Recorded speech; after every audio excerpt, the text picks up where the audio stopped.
All right. I think it's time to begin. So first of all, thank you all for joining us today for this workshop on the ecosystem mapping exercise that we have been doing for the Innovation Procurement Hubs program.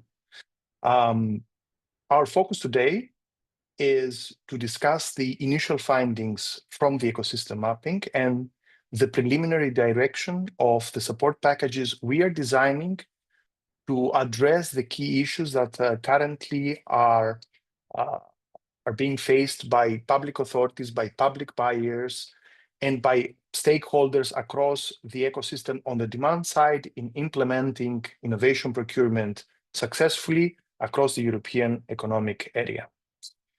My name is Yannis Zorbas. I'm a principal in the Boston Consulting Group, and I'm the operative lead of the Innovation Procurement Hubs program. I will be the facilitator for today's workshop. So anything that you need to ask, any clarification that you might need, anything that you need, let's say, more details about, please feel free to share, to open up, to share your views, to share your insights, or any questions that you might have. Before we begin, I just would like also, you to let us know where you're joining us from, just to give a little bit of a sense of where our participants are coming from, and to also kick off a little bit the Slido. We will be using Slido for some surveys to get your input, which of course we need for our further analysis. But also we will be using other tools like Miro to get some comments from you along the way. So to start with, you can access slido.com on your laptop and insert the code that you see on the screen when prompted, or you can scan the QR code with your smartphone and answer the question that you will see and where you are joining us from. Let's give it 1 minute for people to put their answers in. And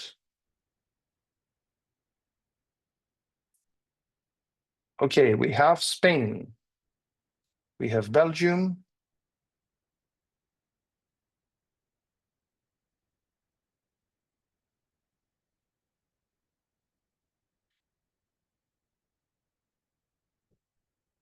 okay, it's quite early, so some people may have not joined yet, so we might have a little bit of a waiting time for other countries to show up.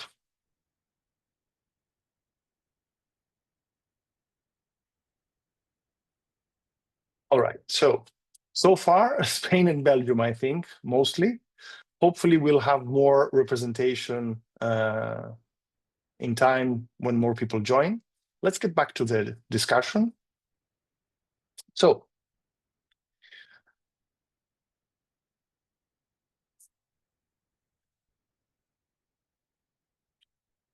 what is our agenda for this workshop? What are we going to spend our time in? The first, what we're doing right now, and we will be doing for a couple of minutes more, is presenting the purpose and the objectives of this session, understanding why we are here, what we want to discuss with you, and what is the expected outcome, what we want to get out of this workshop. The second part is the mapping methodology. We want to give you a little bit of a sense of how we did the ecosystem mapping and what kind of insights and what kind of dimensions we mapped through this exercise. The third, where it becomes a little bit more interesting, is to share with you the initial outcomes from this exercise. What are the insights that emerge so far? There is still some time to go, but we want to share a little bit of what seems to be coming up as a result, and what seem to be the priorities, especially on the obstacles and issues affecting the execution of innovation procurement. Then we will have a 30-minute break. That will be at around 10:20, so 20 past 10, half past 10, at around that time. And then we come back to discuss the preliminary support packages that we have identified as being the most relevant for support to address the priority issues from the previous chapter. Then we will share with you the interactive map. So essentially, what we have been doing, along with, of course, capturing all these insights, is mapping all the entities that are on the demand side of innovation procurement across the European Economic Area and understanding the connections between them. We have put them on an interactive map that we will be publishing in the coming weeks, and we would like to show you a little bit what this map is about and how you can help us make it better. Then, to close up, we will have some closing remarks and also some next steps, especially on how you can become more active, share your feedback, share the survey, the ecosystem mapping survey with other colleagues or friends who might be interested in it, and generally how we can all work together to make sure that the support packages we have at the end of the year are the most relevant, the most impactful for you.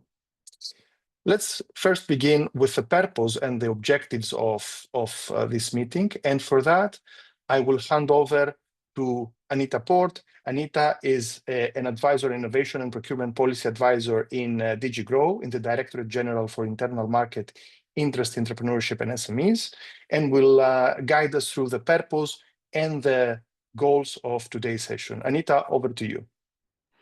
Yes, thank you, Yanis. I would like to welcome everybody and thank everybody for their interest and time to join us today. I would like to start with the important role this project can play in bringing contracting authorities together, working together on delivering top-notch public services while contributing to the EU as an innovation powerhouse. So today marks a very important milestone. We will show you the first insights we have, and we will open the floor to your comments and to your feedback to make it as interactive as possible. I would like to state that the BCG team worked really hard the last few months. And so for today is also critical to participate actively and to share your perspective. And I invite you kind-heartedly to improve the outcomes with us. So again, thank you. The final mapping outcomes and the final support packages will be announced in November. So this is again a nice opportunity for you to provide us with input and to help us shape these packages. So that's my short introduction, and I give the floor back to Yanis. Thank you, Anita. So the goals for this session I already mentioned. The first one is to discuss the preliminary results of the ecosystem mapping, including issues, best practice, and tools that are in place and are being used currently. The second is to validate what are the key challenges and the emerging priorities that require support, which we will be providing from January onwards to public authorities that want to set up or enhance their innovation procurement hubs. The third is to collect your feedback on the preliminary direction, scope, and the potential for impact of the support packages we believe are relevant based on these emerging priorities. The fourth is to engage with the ecosystem interactive map to learn about its functionalities. And of course, the last is to present what is coming up next in the Innovation Procurement Hubs program and how you can engage with us to help us essentially help you. And with that, let's move on to the mapping methodology. This is just an introduction for you to get a little bit of an understanding of how we worked, and of course, ask any questions that you might have, or maybe also share a view on something we may have missed or something we need to also map or something we need to consider in this methodology for the rest of the duration of the mapping exercise until the end of September. So the methodology essentially consists of 3 steps used to map the entire ecosystem and capture the relevant insights. The first one is, of course, desktop research. And we use desktop research, first of all, to read the documentation and build on the already existing knowledge on innovation procurement, to understand how different countries compare to each other on their practices, their maturity, their efforts on the innovation procurement, let's say, ecosystem, and the players that are currently in place and exercising innovation procurement. And of course, to understand any country-specific nuances based on the existing literature. The second is what most of you may already know, is the mapping survey, the one that a lot of you already have filled in. We use the mapping survey, first of all, to collect granular data per respondent. We understand that the context, the realities, the role, the mandate of each organization might be different. The regulatory framework for each country under which each organization operates might be different. So we're trying to understand the specific nuances, the operational realities of each player. Of course, we want also to identify trends that may be common across stakeholders, but also capture difference between stakeholder roles. And when we say stakeholder roles, you can have what we call public demand drivers, like public authorities that define the demand for procurement, public procurement agencies, etc. And we can have what we call innovation procurement operational drivers, like incubators, labs, or innovation procurement hubs, right? That actually are core part of the innovation procurement process. Or we can have ecosystem enablers. So organizations that do not necessarily take part in innovation procurement, but they actually support its implementation. And these can be competence centers, these can be funding agencies, these can be academia, it can be innovation challenge platforms, it can be anybody who essentially is part of the enabling ecosystem around innovation procurement. The last part is in-depth interviews. We have already done in-depth interviews with a lot of different organizations who have been identified through the desk research and the mapping survey, depending, of course, on the variety and the complementarity of the issues, best practices, and other, let's say, insights they share, also based on geographic coverage, to capture, first of all, informal practices and hidden blockers, right? What we sometimes see on desktop research, on documentation, maybe the official narrative, but sometimes informal practices are in place. Blockers are not always visible, so we wanted to understand a little bit the nuance here. We wanted also to explore the root causes behind reported issues. So, for example, if we are talking about, let's say, the rigidity of internal procedures or the rigidity of legal and regulatory rules, what is the root cause behind this? Can we unpack this? This is why we wanted to have these interviews. And of course, we wanted also to understand any potential dependencies or systemic challenges that may affect individual organizations, but they are not rooted in the organization itself or even the country itself. They may be more widespread, more transversal at the EU level or across the ecosystem with different players affected. Now, out of all this work, this methodology, we captured insights across several dimensions. And of course, if you have joined our ecosystem mapping survey webinar, you're probably already familiar with these dimensions, right? The first one is who are the key stakeholders, essentially creating a who is who map in innovation procurement across the European Economic Area. The second is a mapping of the strategy, the legal, and the regulatory structure, right? How are stakeholders set up and operating within the specific context of their home country, right? And we did this to understand what might be the convergence points for potential collaboration across different players, both within a country, but also across different countries or member states of the European Economic Area. The third is best practices and enablers. Essentially, what we want to capture here is success factors that might be, or best practices that might be replicable across different players and across countries, and models, setups, practices that stand out as key enablers for successful conduct of innovation procurement. The fourth is the digital tools and platforms. And essentially what we're trying to understand is the maturity and the usage of the digital toolkit that is available to different players in the innovation procurement ecosystem. The fifth is the issues and barriers. So any structural, procedural, legal, regulatory, cultural, even blockers that may hinder players from actually implementing innovation procurement or from internalizing, institutionalizing, and operationalizing all the guidance, the policies, the tools that are out there to enable innovation procurement at the EU level.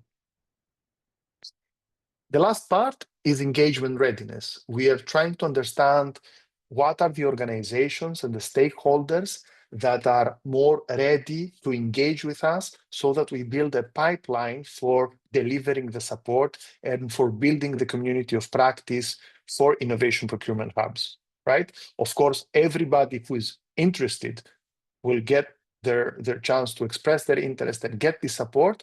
We just want to form a pipeline and start with those that feel more ready to engage on this from the start of 2026. This is the overall structure, and these are essentially, except for the last one, which is of course still ongoing, all the first 5 dimensions are parts that we will address in a bit when we go into the initial outcomes, right? Of course, what you will see today within the context of the 3 hours, 2.5 hours that we have available is going to be a summary. We have a lot of detail, a lot of nuance underneath it.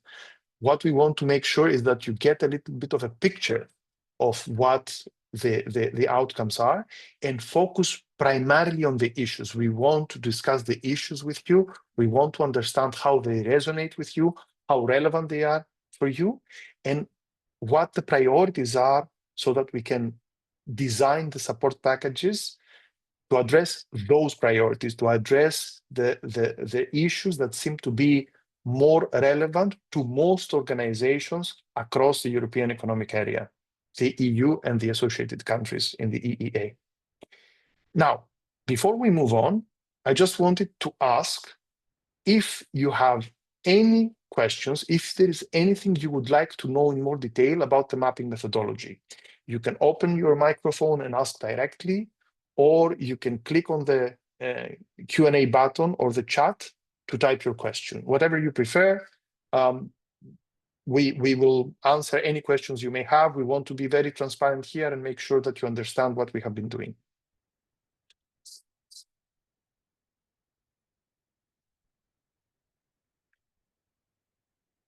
I don't know if there is any question at all. Otherwise, we will move on.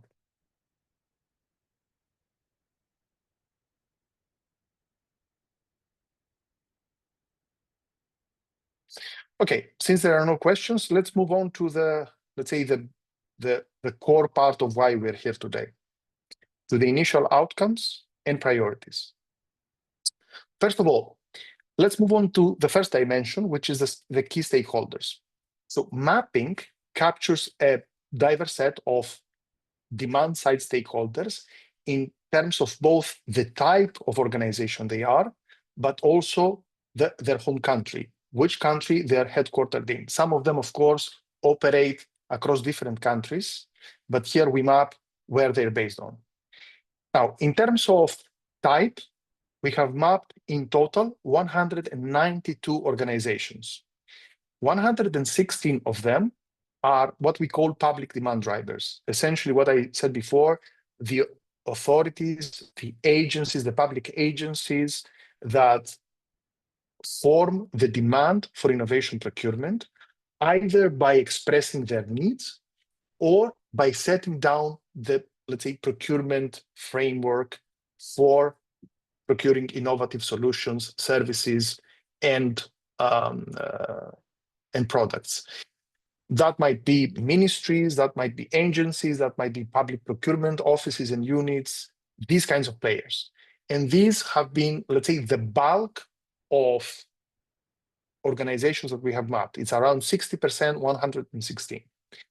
The second category is what we call innovation procurement operational drivers. And these are incubators, innovation procurement hubs, hybrid labs, organizations like this that essentially are core into the innovation procurement process itself. That's around 12%. We have mapped 23 organizations. The rest, the other 53, around 28%, are what we call, what I mentioned before, as ecosystem enablers. So organizations that, again, on the demand side, but are, let's say, enablers, enabling to the whole conduct and ecosystem of innovation procurement. These might be funding agencies, these might be academic institutions, these might be competence centers, these might be innovation challenge platforms.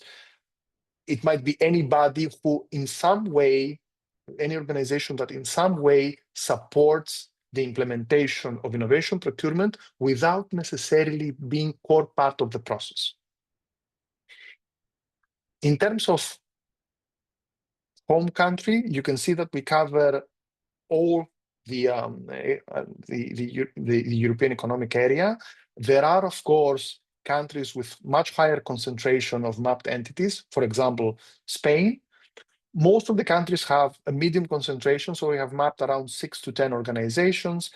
There are countries where we have mapped fewer, right? 1 to 5 organizations, countries like, for example, the Czech Republic, Hungary, Slovenia, the Netherlands, Denmark, etc. We have also surveyed a diverse set of stakeholders for in the mapping survey, right? We of course mapped the organizations as you saw before, but we also invited you to share your voice, right? And in terms of who responded to the survey, where we got the granular data that I mentioned before, we have in total 63 responses. 20 of them, so around 32%, came from public demand drivers. Around 12, so around 19%, came from innovation procurement operational drivers, and 31, around 50%, came from ecosystem enablers. The reason why you see ecosystem enablers being so high is because here we also included responses by experienced professionals. So key professionals with experience on the innovation procurement ecosystem, the innovation procurement policies, the innovation procurement processes, that shared their view for different types of actors in this framework. In terms of coverage, now, in terms of the geographic coverage, in this case, we did not map the home country, we mapped all the countries that each of these players who responded has operations or collaborates with. So, for example, if we had a Danish organization that also engages and offers services to the rest of the Nordic countries or the Baltic countries, we also map them, right? So we're trying to understand what is the coverage of different countries by stakeholder, especially by operational drivers and by enablers like competence centers, right? And you can see that, again, most countries have a medium coverage, which means 6 to 10 organizations that responded cover these countries. Some of them, like Spain or Italy, have even higher coverage. Some of them have a little bit smaller. So Norway, Bulgaria, Hungary, Slovenia have smaller coverage. So we had responses by around 1 to 5 organizations that cover these countries in terms of the services provided. Moving on to what we mapped as the strategy, legal and regulatory structure, we found out that the typical setup is focused on centralized governance, on legal frameworks that are not targeted, let's say, are not tailored for innovation procurement. They are rather generic on procurement. and funding that is generally more tailored and more focused on EU grants. So, for example, in the question of what kind of coordination and governance do you apply on innovation procurement activities, 74% of respondents have centralized coordination and governance, with 10% responding hybrid, so a mix of centralized on some topics, decentralized on others, and another 10% decentralized governance. There was also a small percentage, around 6%, that said it's not really coordinated or it's very fragmented. There is no central coordinating or decentral coordinating unit. In terms of whether innovation procurement is integrated into the broader national or sectoral strategies, right? So that it's driven by the targets and the objectives of those strategies. 41% of the respondents mentioned that it's fully integrated. 52 responded that it's not fully, it's partially integrated, more in an ad hoc way, when we have some kind of objectives or targets that are being set at the strategic level. Sometimes they cascade down to innovation procurement as part of the general procurement targets. Partial integration, not necessarily full. And there was also a small percentage that responded, 7%, that it's not integrated at all. In terms of the legal framework that applies to innovation procurement processes, only 14% mentioned that the legal framework they operate under is specific for innovation procurement and essentially enabling. The rest essentially said it's generic, it's what covers procurement in general, it's permissive, but not overly well in terms of fit for the purposes and the nature and the objectives of innovation procurement. In terms of the source of funding, what source of funding do you use for innovation procurement activities and initiatives? Generally speaking, the most, let's say, the core part is either public funding, so funding through public budget, or EU grants. There was no internal funding, so some kind of internally generated budget through the activities of the organization or any private investment. Most of the organizations rely on EU grants. Around 40% also get public funding in their nation, in the country they operate. Lastly, in terms of organizational setup,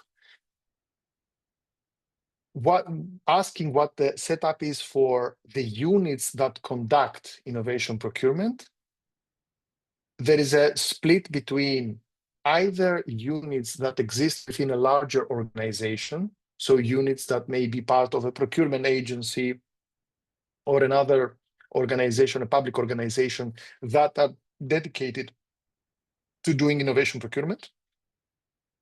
Another 33% follow a programmatic model, so they are units set up for a specific programmatic, let's say, framework to deliver innovation procurement activities.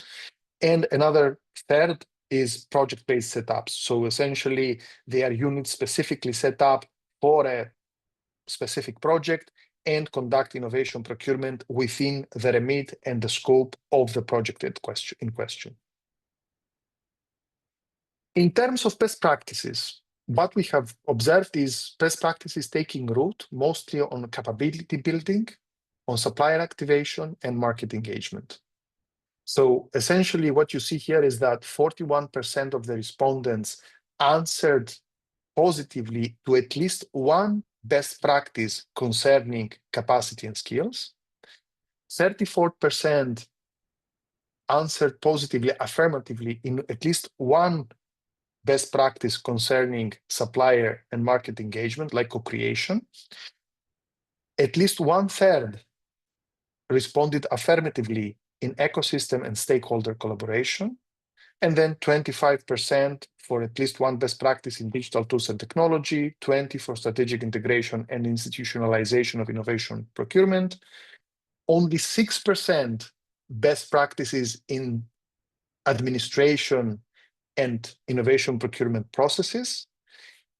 And on legal and regulatory framework, concerning the innovation procurement. Even fewer answered affirmatively to innovation practices that had to do with sustainable funding of innovation procurement, which doesn't really surprise us, given the fact that, as we mentioned before, a lot of it comes from EU grants, which is essentially time dependent and dependent on whatever grants are available at the time, right? Now, just to give an explanation here, each of the categories that you see contains different options, right? So for example, in capacity and skills, it could be training programs, it could be training materials available, it could be peer exchanges, it could be different types of best practices. And we map what you see here as affirmative responses as any positive response in any of these different best practices under this category. So the percentages may seem a little bit low, but if you think about who has responded at least in one of the four, for example, best practices that are under capacity and skills, you will see that the average is a little bit higher. Now, of course, we don't have the time to deep dive in each of the best practices here, in each of the categories, to show you what it looks like at the granular level. However, we will post the detailed presentation in the community of practice after we have completed this workshop, where you will be able to see the breakdowns. You will be able to see all the best practices reported under, for example, capacity and skills, and what are the affirmative responses for each of them.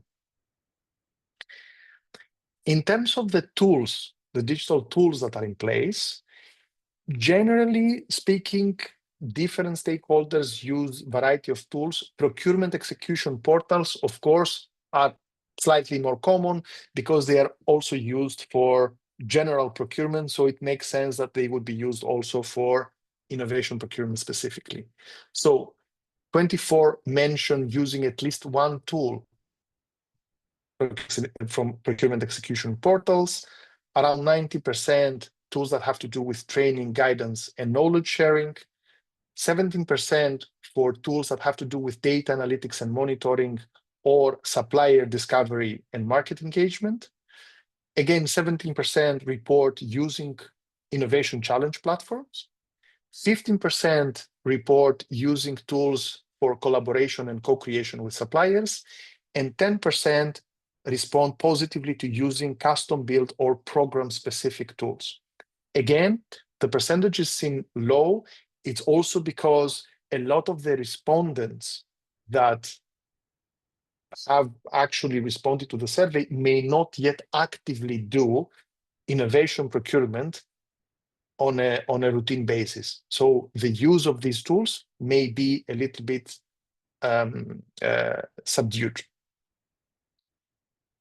Now let's get to where it becomes really interesting. The issues. The majority of issues, unsurprisingly, converge in areas where best practices are limited, which makes sense, of course, right? If you don't have best practices in place, this is where you get more obstacles in how you conduct innovation procurement. What we have found, of course, unsurprisingly, if you remember the previous slide I showed, is that the area with the most issues reported is funding sustainability. How do we make innovation procurement activity funding stable, more predictable, more sustainable in the long run? The second is legal and regulatory framework. And this does not have to do with the overall policy and guidance provided at the EU level. It has to do more with how the national regulatory and legal framework is adapted and essentially adjusts to the specific nature, the specific operations, the specific objectives, and the specific type of suppliers that need to be engaged in innovation procurement. The third is administrative and procedural framework. Then it's ecosystem and stakeholder collaboration, strategic integration and institutionalization. Then we have 23% answering that they have at least one issue in capacity and skills obstacles, 22% responding that they have issues in supplier and market engagement, and 13% answering positively on issues regarding digital tools and technology. And of course, just to remind a little bit what we saw before, if you look at the first three, funding sustainability, legal framework, administrative procedural framework, and you see the best practices, it's exactly reversed, which is exactly what we would expect to see, right? Where best practices are not actively practiced, we have more issues cropping up. Before we begin breaking down to the specific types of stakeholders, we want to get a little bit of your reaction, right? Because of course, what you see here is an aggregate view, right? It's taking into account what public demand drivers have responded, what innovation procurement operational drivers have responded, and what ecosystem enablers have responded, and mixes them up. What you see here then is, let's say, an average. It's not the actual picture of the diversified needs and issues of different types of players who have different roles in innovation procurement. Before we dive in and show you how they diversify between these three types, we wanted to take a break and ask you, how do these results resonate with your own experience? What might be something that you saw before that stands out, or something that surprises you, right? And please feel free to open your microphone, speak out, or click on the chat or the Q&A button and type your response. But we would really love to get a little bit of a sense. Is there something that you saw before that really is, you say, okay, this is exactly what I experienced. This is exactly what I have seen. Or this seems like a little bit of a surprising issue. I mean, I don't think this is an issue for my organization.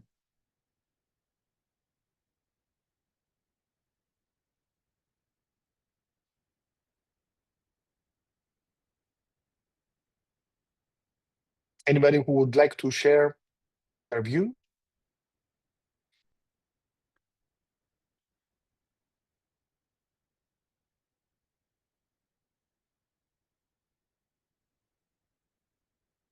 I guess nothing is surprising. Everything resonates.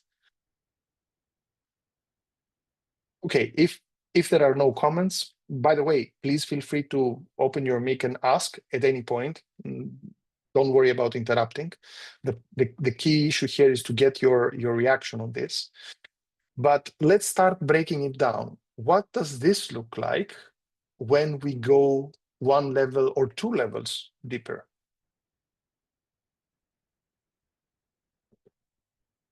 Let's start with public demand drivers, ministries, agencies, public procurement units, these kinds of players.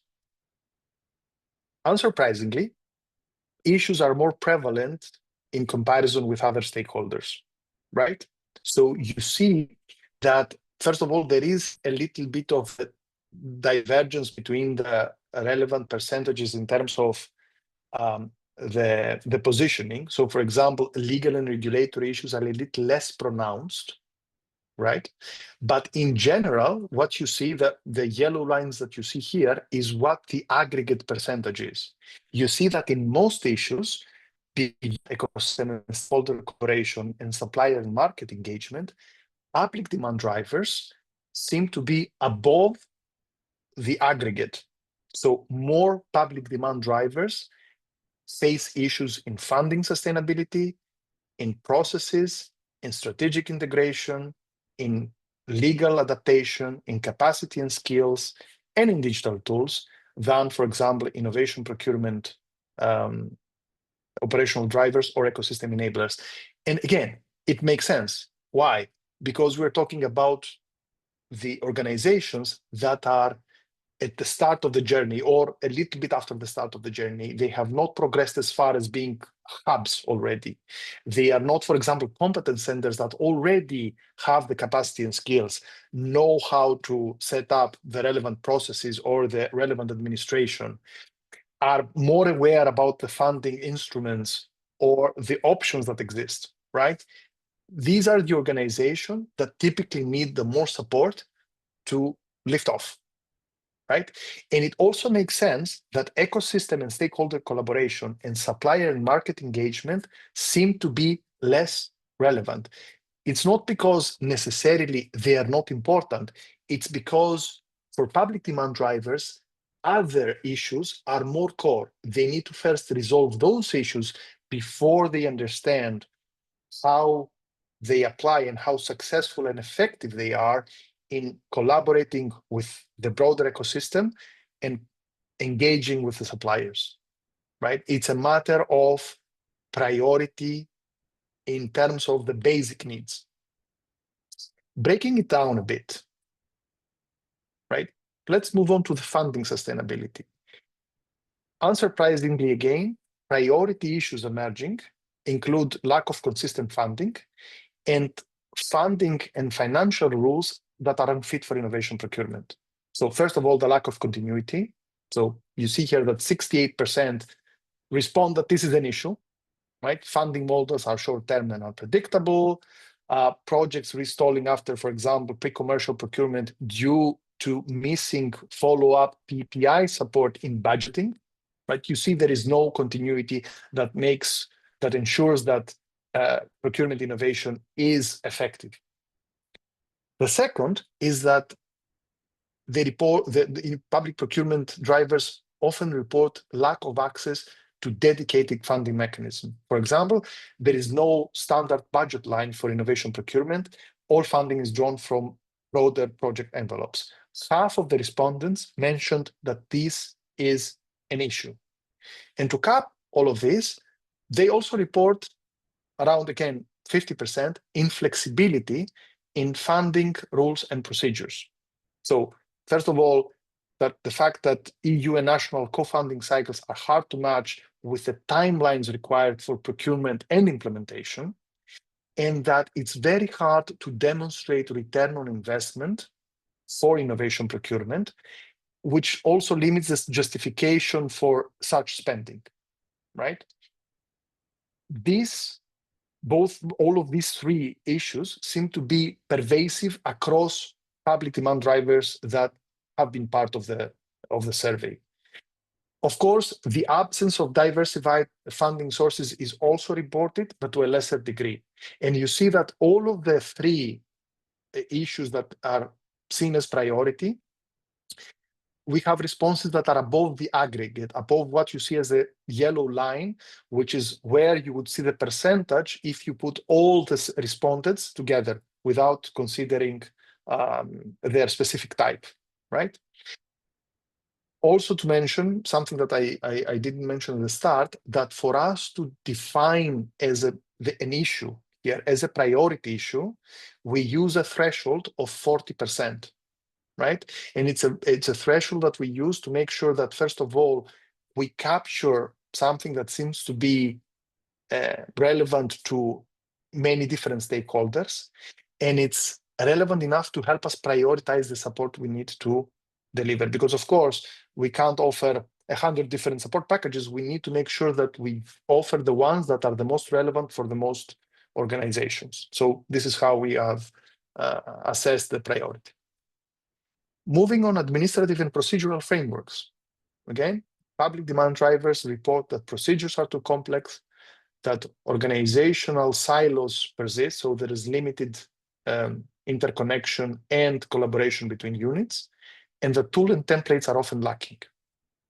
So inflexible internal procedures, lengthy process and documentation, complexity in administrative procedures that delays procurement and limits innovation uptake, disconnected internal units, which means that innovation, procurement, legal, and finance units operate in isolation. They do not coordinate, so it makes the whole process much harder to conduct successfully.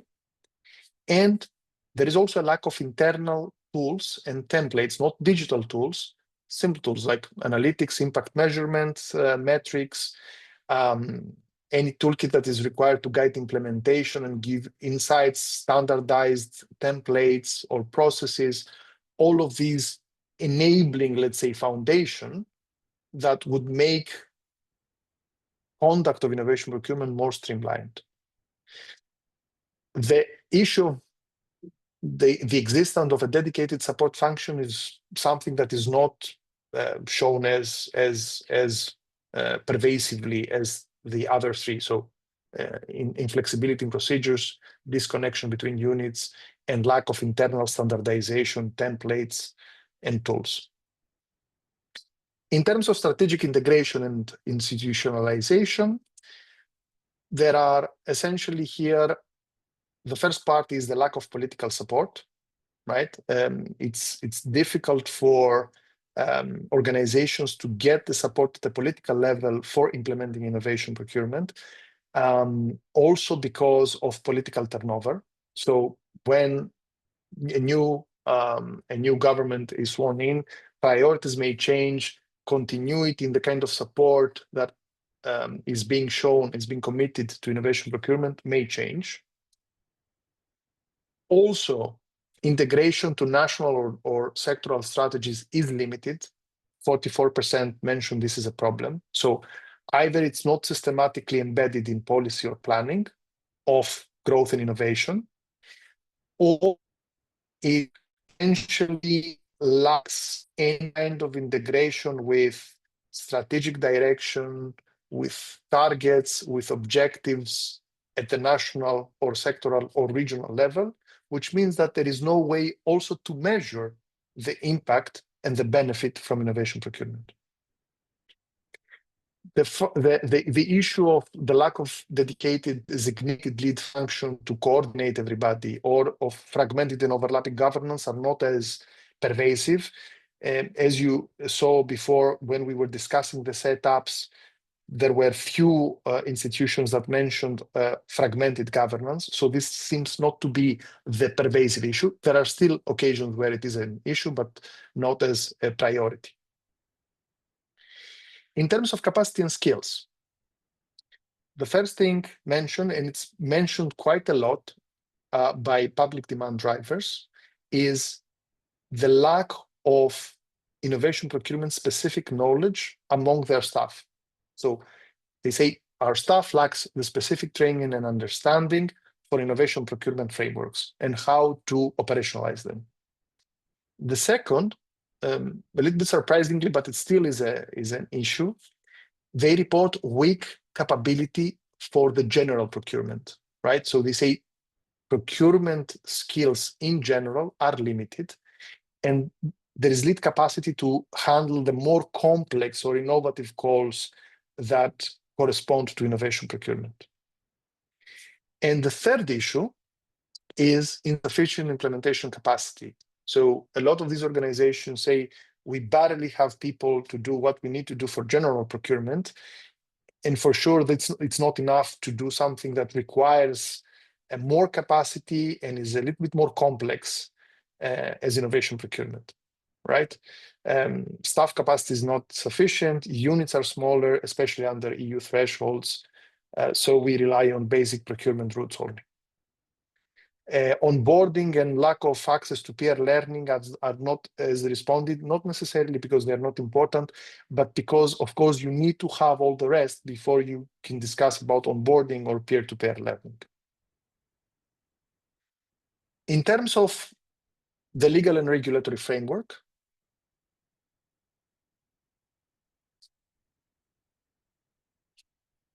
restrictive legal conditions are the number one issue referred to as an issue, as an obstacle. So currently, the major point is that the legal frameworks prioritize the lowest practice, which limits flexibility for innovation procurement that is essentially not based on commoditized products and services.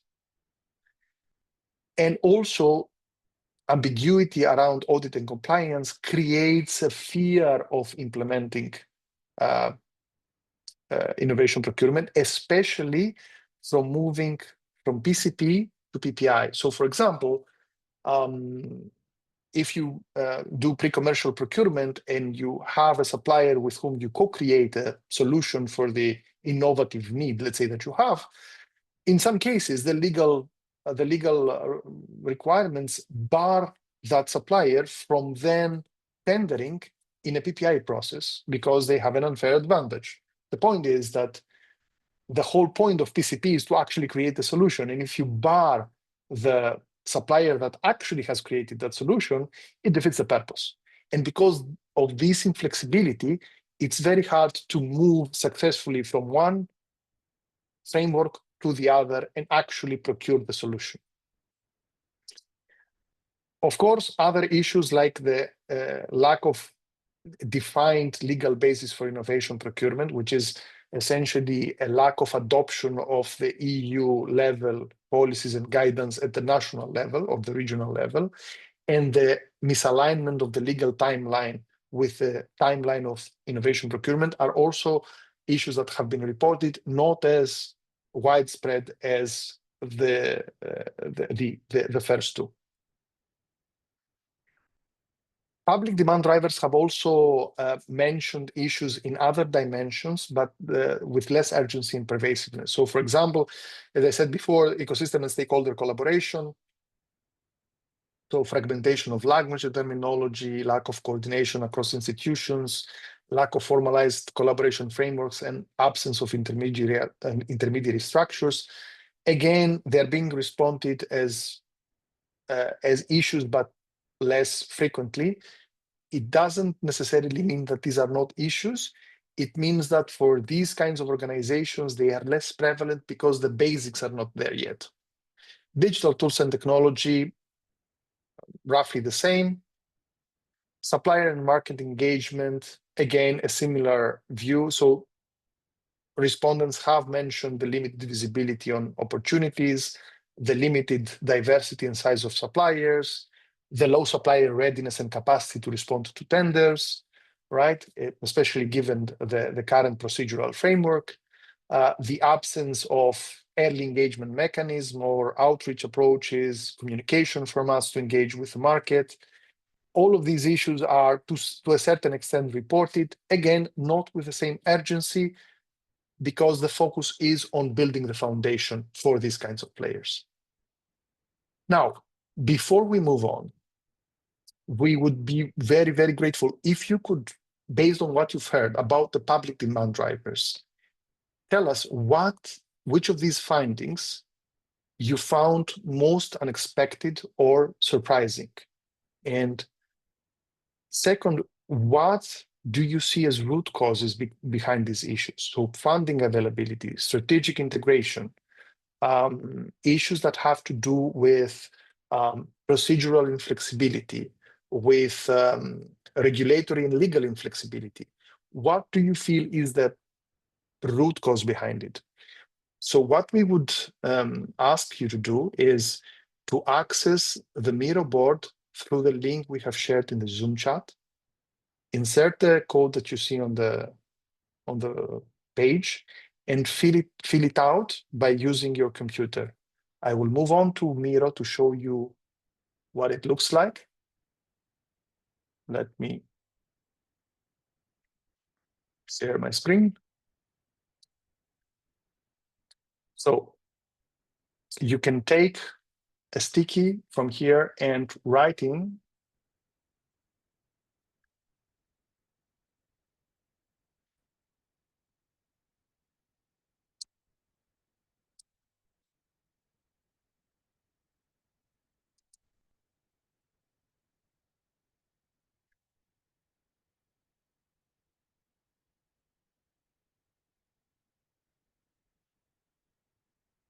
so let us know, if you find anything that really for you comes as an unexpected view, or even if it's not unexpected, something that really resonates with you, something that really you think about and say, yes, this is something that we also face as an issue, or we have seen others struggle with.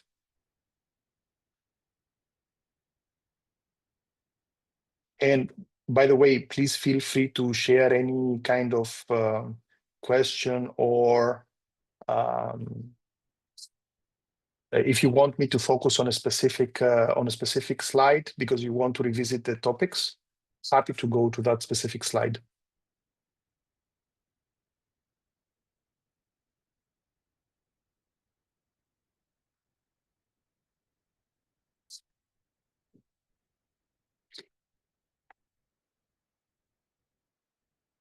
so we have one that says hesitation of legal participation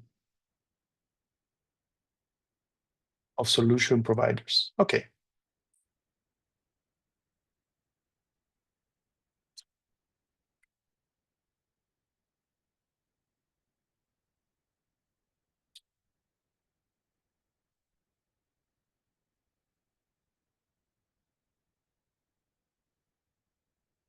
Okay, so this is one surprising issue, right?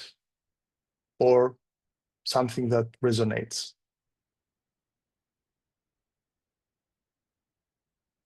Anything else? Anything that you might find surprising about, especially the sustainability, funding sustainability, or the processes, or the strategic integration of innovation procurement? You can, by the way, I will go back to the presentation, but you can still stay on Miro and fill in with your stickies, because we want also to understand what might be the root causes. So you can again take a sticky from here and write, what might be the root causes, for example.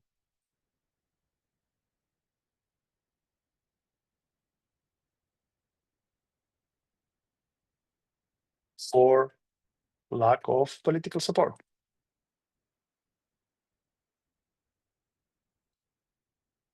So, for example, what we've heard is political support has to do with the benefits envisaged by the innovation procurement. And because of let's say, the nature of the process and the fact that sometimes innovation procurement is just there to test solutions, not necessarily to procure them, which might mean that the benefit is not wasting time on solutions and products that do not meet the needs.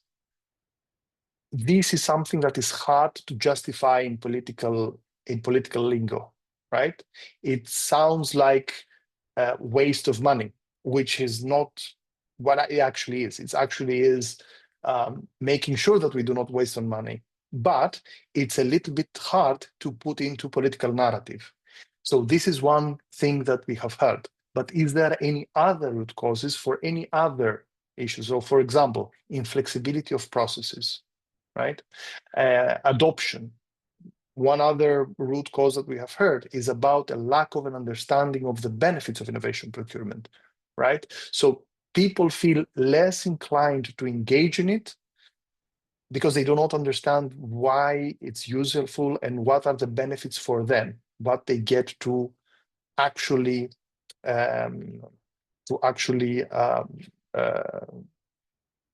benefit from the procedure. So I will go back to the presentation, but please feel free to stay on my Miro. It doesn't matter if I go back, you can still observe it, and you can write your ideas and your inputs, even if I'm not presenting here. So, and you can see it, of course, here. So let's get back to the presentation.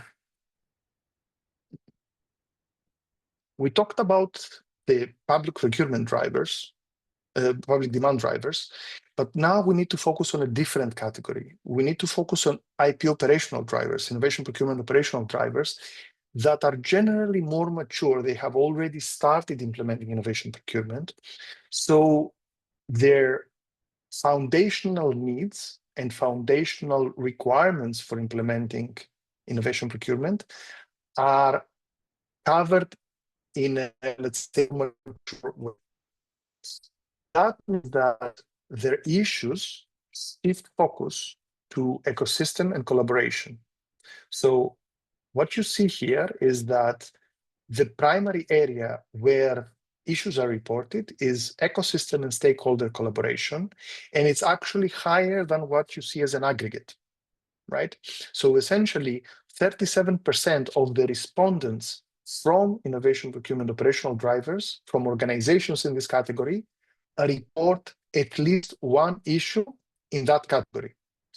All the rest are less prevalent. So you see that in almost all of them, the rate of affirmative responses in each category is lower than what you see as an aggregate. right? But let's deep dive and unpack a little bit these insights. So for innovation procurement operational drivers, in terms of ecosystem and stakeholder collaboration, the priority issues are the lack of coordination across institutions in the overall process and the lack of formalized frameworks for collaboration, right? So lack of coordination, there is a difficulty in bringing business to government innovation pipelines. Startups are ready with tech, but there are few mechanisms to connect with public demand side buyers. And also there is a lack of mutual comprehension between legal, procurement, and innovation stakeholders that would allow this coordination and collaboration. The second is the lack of formalized collaboration frameworks. There is no consistent national support to bridge public actors and startups, and cross-border replication is still exploratory.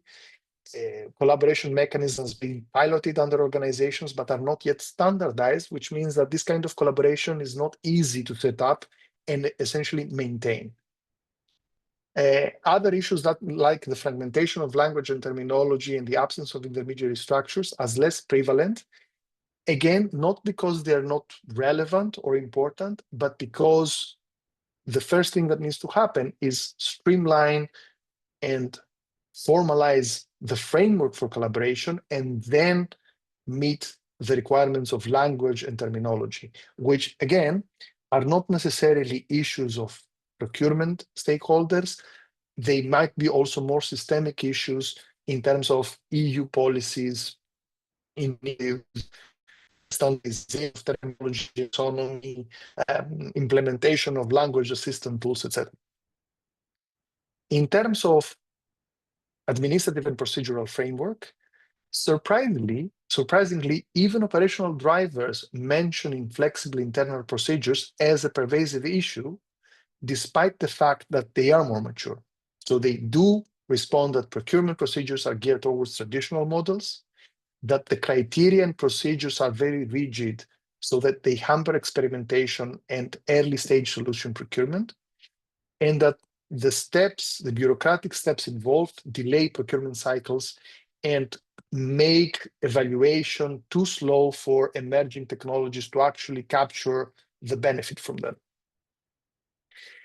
The rest of the issues in this category, like especially lack of internal tools and templates, that was actually a priority for public demand drivers, or the disconnected internal units, are much, much less pronounced for operational drivers. They seem to have resolved the relevant issues themselves, especially since they're more dedicated to this kind of activity, but internal procedure rigidity is still an issue to address. Funding sustainability also persists even for operational drivers, especially in regards to access to a dedicated funding mechanism. They have resolved the issues of lack of continuity by being more aware of the different funding tools and sources, but they see the lack of this dedicated mechanism as an issue to resolve. There are limitations in the ecosystem, and there are limitations in terms of the coverage of a cost-sharing model between different stakeholders, including suppliers. Other issues like the lack of continuity, the absence of diversified funding sources, and the flexibility of funding rules and procedures, again, much less prevalent for this type of stakeholder. In terms of strategic integration and institutionalization, as this is a more systemic issue that doesn't have to do with internal maturity, the lack of integration to national sectoral strategies is, again, something that affects these players as well. They respond that there is no mention of formal institutionalization of innovation procurement across government ministries, which means that it's very hard to understand the targets, the objectives, and how to measure impact and success for innovation procurement initiatives, unless they are tied to specific projects and initiatives. Other issues, again, not as prevalent. They are still being responded, but the issue is mostly a tight integration with a strategy rather than any other point. For the rest of the categories that we mentioned before, we have some responses, but again, less urgency, less pervasiveness. They do not seem to be priority issues for more mature players. So supplier and market engagement, again, there seems to be some affirmative, let's say, response to the diversity and size of suppliers or the readiness of suppliers to engage, mostly because of the inflexibility of the processes, right?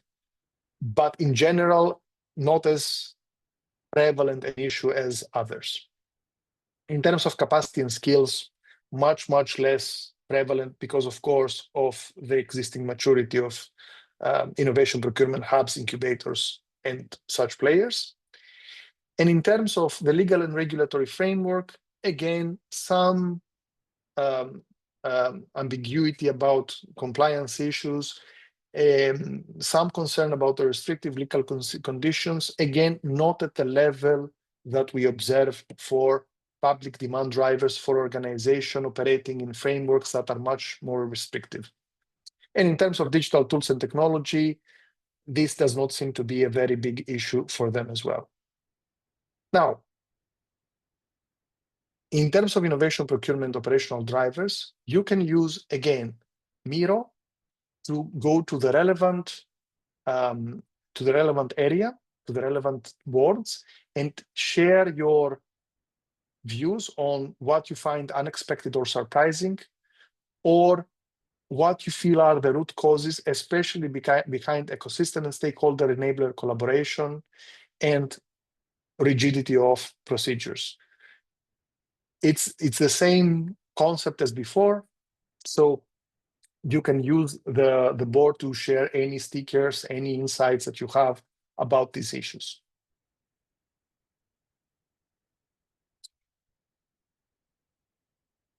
Let's wrap up on the issues on ecosystem enablers. Ecosystem enablers, by their nature, are much more, let's say, aware of the entire value chain because they see the whole process of innovation procurement, and they're also core players in it, and they understand, based also on their perspectives and their, let's say, spread across different countries and different frameworks as well, what the key issues are in a broader context.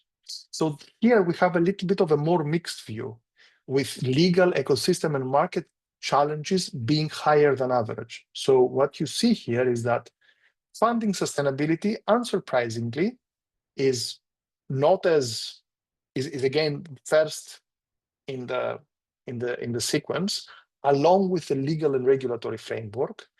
But here, instead of focusing as much on the administrative and procedural framework or the strategic integration, the capacity and skills, things that were more pronounced in either the demand drivers or the operational drivers, the focus is on ecosystem stakeholder collaboration and supplier and market engagement. Why? Again, because ecosystem enablers look at the entire ecosystem. So they understand the need for collaboration, they understand the need for engagement of suppliers. In funding and sustainability, again, lack of continuity in funding and availability and access to dedicated funding mechanisms, again, are priority issues. They are less pronounced on the aggregate, but they're still relevant. Absence of diversified funding sources or inflexibility in funding rules and procedures are less common in these players.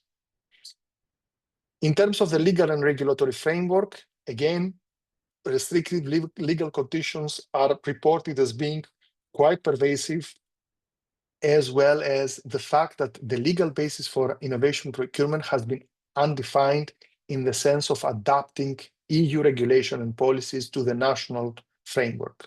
So there is lack of what they call clear and harmonized legal guidance, or a legal bridge, the existence of a legal bridge between piloting and procurement, which is also connected with what we said before about the bridge between PCP and PPI. Other issues like ambiguity around audit and compliance and misalignment of the legal timeline are less pronounced here.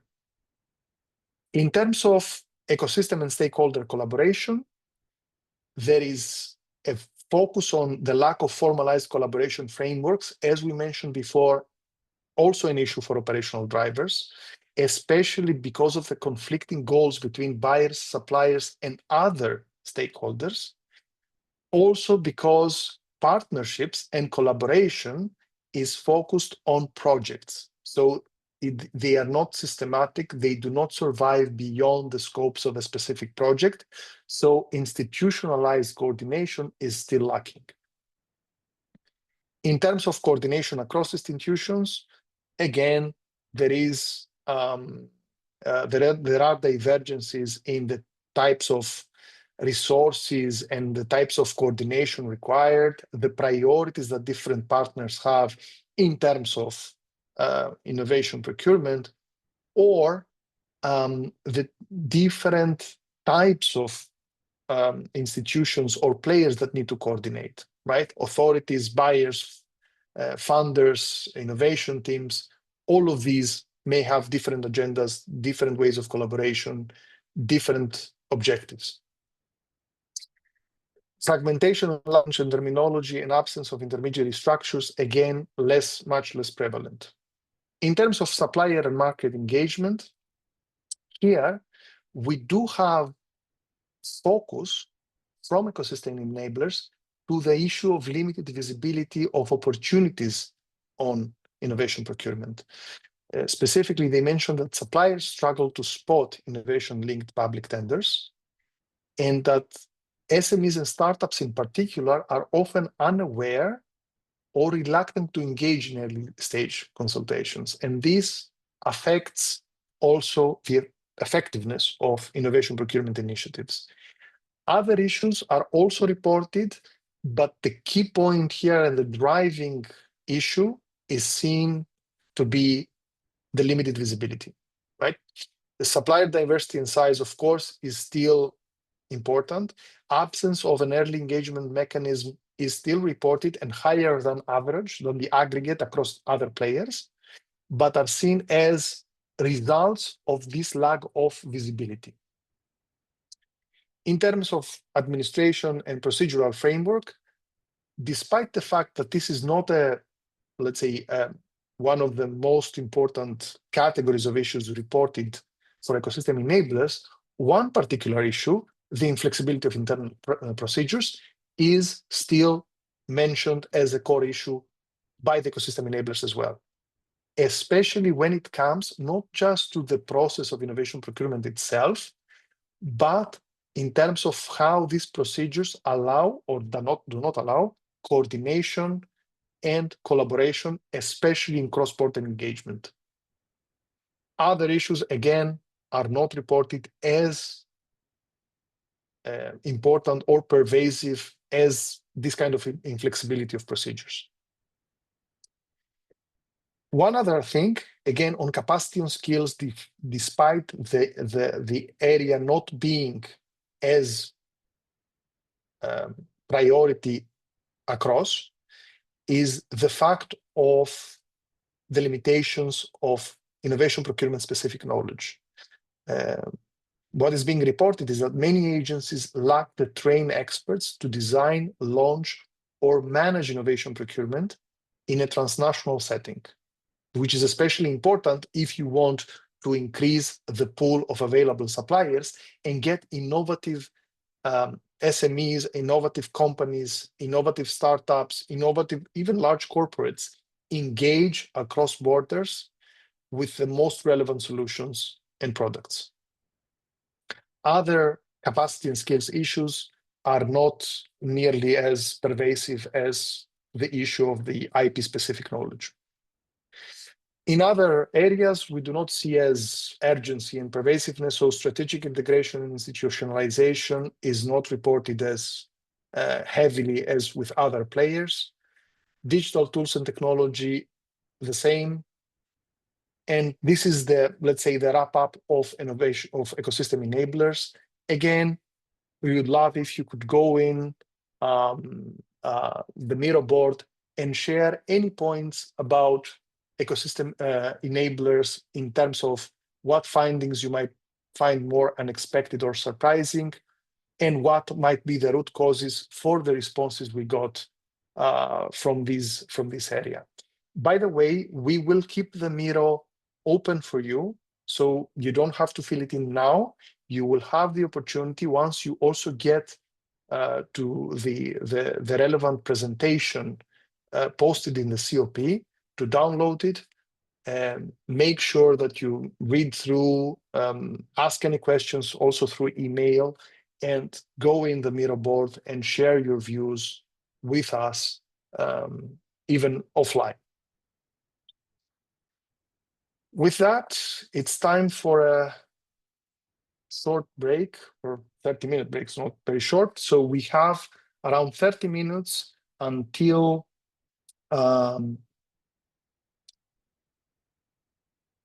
10:50. So half an hour from now, we'll be back with the discussion on the direction, the scope, and the impact potential for preliminary support packages. So the next part is about how can we help you address the priority issues we just discussed.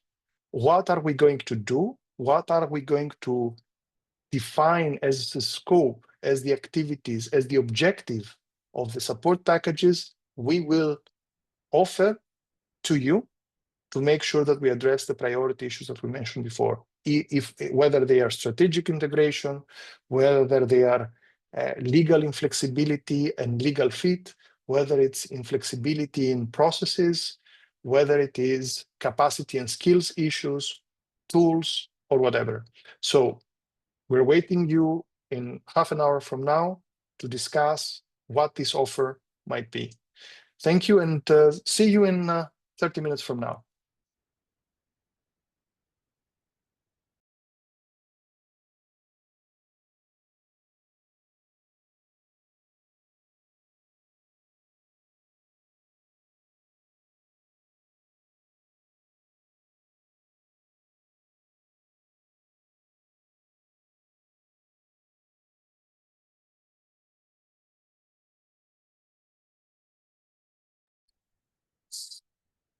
We are back. Let's wait for a bit for everybody to get back to the meeting. And we'll start discussing, let's say, the main topic for today, which is the support packages, the preliminary view on the direction, the scope, and the objectives of the support packages.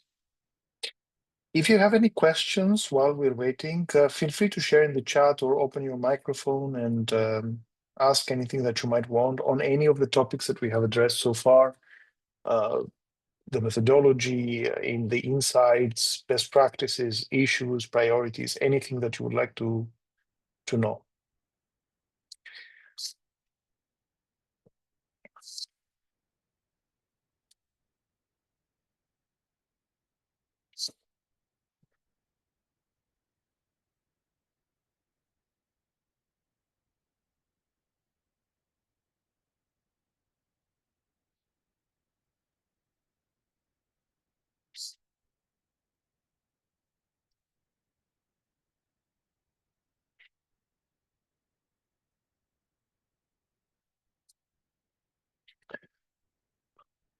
Okay, so let's move on. Preliminary support packages. So first of all, just to give you a sense of how we have thought about support packages, right? The issues that we discussed before in terms of priorities across different stakeholders shape the support we want to provide by either defining the content of a specific support package or by giving us insights that inform packages vertically. To give you an example, we may hear about the collaboration or between institutions or the disconnection between internal units, which means that we need to set up some kind of support in increasing this kind of cross-functional, cross-organizational collaboration or cross-functional collaboration between units. But this might also be an issue reported by ecosystem enablers, which means that we do not only need to address it from the perspective of the definition of the process or the conduct of the process of innovation procurement itself. We may also want to integrate specific aspects that enable this kind of cross-functional collaboration to include ecosystem enablers, so competence centers, funding agencies, academia, players that may not be at the core of the process, of the procurement process, but are still critical to collaborate with and to coordinate with to make sure that the process is effective and efficient. So essentially, issues that we have identified define the content and the structure of each support package when they affect the core processes and framework. So essentially, when they are issues internal to the innovation procurement process and to the players that carry out this process, operational or structural issues, they are typically relevant to public demand drivers in innovation procurement operational drivers, so public authorities, public procurement agencies, innovation procurement hubs, incubators, and the like, without that meaning that they may not be relevant to ecosystem enablers. And they are issues that directly impact the design, the execution, and the institutionalization of innovation procurement. On the other hand, these issues inform the design of all the support packages transversely when they affect the broader ecosystem and enablers, right? So when they are either systemic or peripheral issues that weaken the enabling environment, for example, the availability of funding, the availability of skills and capacity, the dissemination of best practices and tools, things that are not necessarily core to the process, to the procurement process, but they make it much more effective and efficient, as I said before. They are typically observed by ecosystem enablers across the value chain of innovation procurement, and they influence essentially the uptake, the adoption, the effectiveness, and the success of innovation procurement. Now, when we talk about the support packages, we talk about everything that has to do with how you set up the strategy for innovation procurement, all the way on how you operationalize it, how you carry it out day to day. And also what kind of enabling foundation in terms of capabilities, in terms of toolkits, in terms of communication, you need to have in place to make it effective. So we have thought about the support packages all across this spectrum. First of all, we start at a strategic level and we talk about support packages that have to do with alignment of innovation procurement with national strategy and planning processes. Essentially connecting innovation procurement with purpose and with objectives for each country.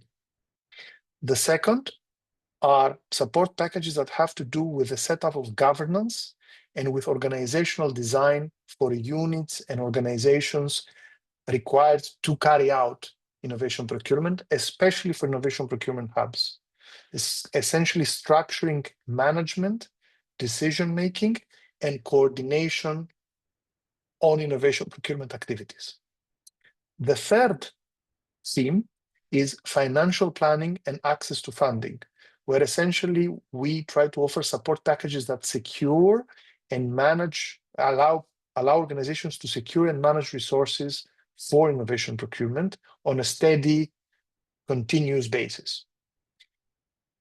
The fourth are support packages for legal and procedural enablement of innovation procurement, essentially ensuring that the process and the way that innovation procurement is carried out is both efficient in terms of resources and compliant with the legal and regulatory framework that is permissive and tailored to the needs and the specificities of innovation procurement.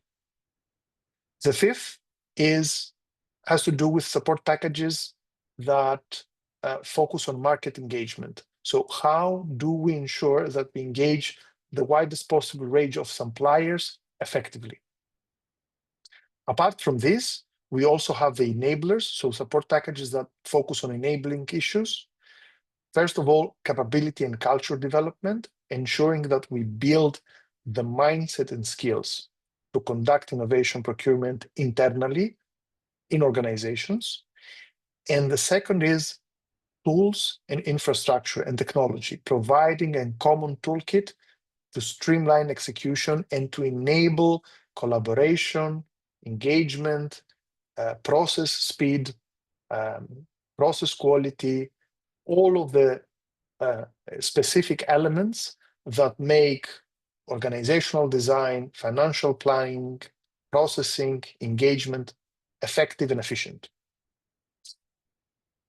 We have, in all of these 7 themes, we have identified 18 support packages to address the specific priorities, the specific priority issues that we discussed before across the different stakeholder types. What you will see, of course, here is what we call a Chinese menu, right? A list of 18 packages. It doesn't mean that all of them will be relevant to all organizations, or that when we go to offer support, we will address all 18 for a single organization or a single authority. It means that we want to make sure that we cover a wide range of topics and we focus for each beneficiary, for each organization, for each entity that will receive this kind of support, we focus on the packages that will be the most impactful, most relevant, most tailored to the specificities and the issues that the entity, the organization in question faces, right? So it's a menu where you can see different things, but you need to decide what is the most relevant and the most needed for you and your organization. Starting from the strategy and operations part, right? First of all, strategic alignment and planning. We have, first of all, strategy integration. So integration of innovation procurement within the strategy and planning framework at the national, regional, or sectoral level. And the second is innovation procurement target setting and planning. How we set up a framework to do target setting and planning for innovation procurement activities. We will go into more detail, but right now I'm just presenting the full list. In terms of governance and organizational design, we have the governance and decision-making setup, everything that has to do with how we coordinate, we make decisions, and we manage in an efficient way how we deliver these activities. Organizational and operating model design, how we make sure that the units that are conducting innovation procurement or enabling innovation procurement are set up in terms of structure and in terms of internal operation in the most effective way, also embedding good practices, best practices. And the last one is the collaboration framework, how different units engaged in the process and the value chain of innovation procurement collaborate systematically and in a streamlined way, in an aligned way that ensures that this collaboration is effective and efficient for all. On financial planning and access to funding, 2 support packages. The first one is a framework for navigating available funding options and sourcing these options also with specific incentives for engaging suppliers and sharing the financial risk with them. And of course, a financial planning and budgeting model to ensure that the funding cycles and the sources that we have available align in timeline and in planning with the innovation procurement activities that we want to conduct.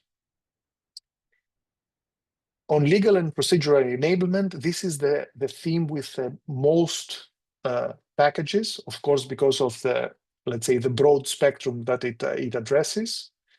First of all, we have compliance and auditability support to ensure that all processes related to innovation procurement are aligned with regulatory expectations and requirements.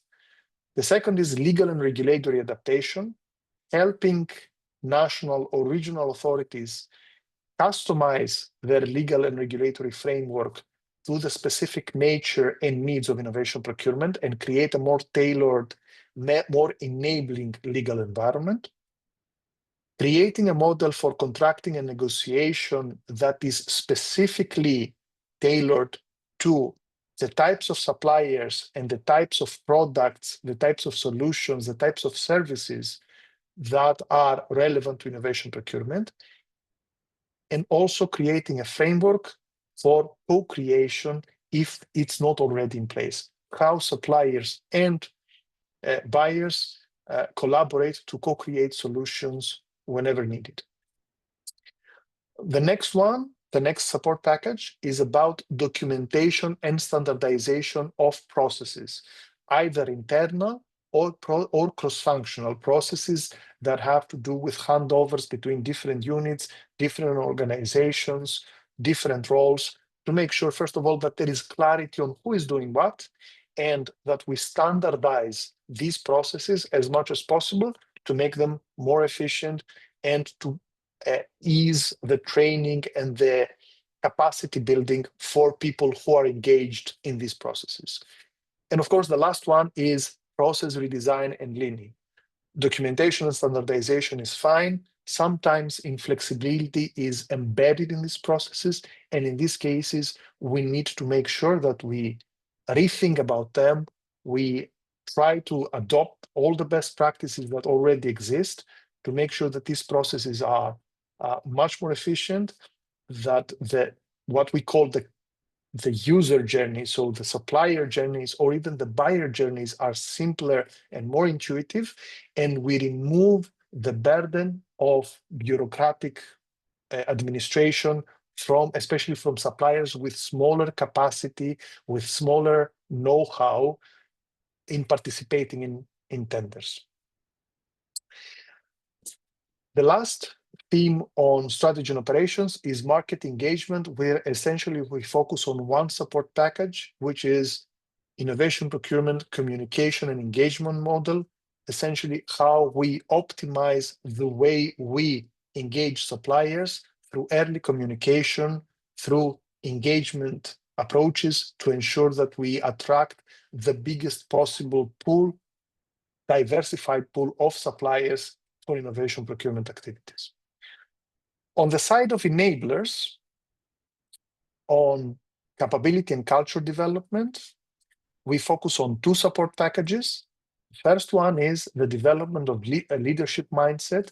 This is focused mostly on managers and directors that are part of the leadership of units and organizations carrying out innovation procurement, but also leaders of organizations that oversee these units to make sure that they are aware of the nature of the requirements and of the leadership and commitment requirements to make sure that innovation procurement is successful and efficient, and a wider innovation procurement training framework where we codify all the sources of relevant innovation procurement specific knowledge that organizations can take advantage of and plan to ensure that their resources are well trained and they know how to apply the relevant frameworks effectively.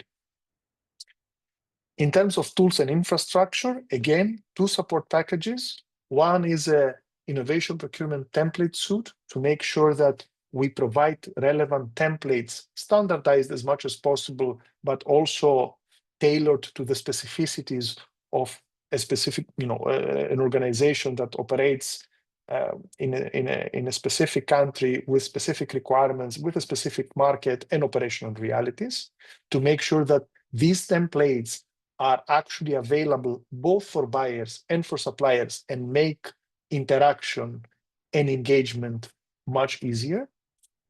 The second is what we call a shared workspace design, essentially a design for a digital workspace that eases collaboration, cross-organizational collaboration between different institutions, but also between suppliers and buyers, essentially making co-creation, making negotiation, making engagement and collaboration and communication much, much, much easier.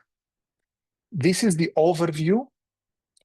Unless there are any questions, which I will be happy to answer to, if you have any in the chat, in the QA, or you may also want to raise any point through by opening your microphone and interjecting, we can go and discuss a little bit more in detail what is the objective of each one of these support packages and what kind of priority issues they are addressing. So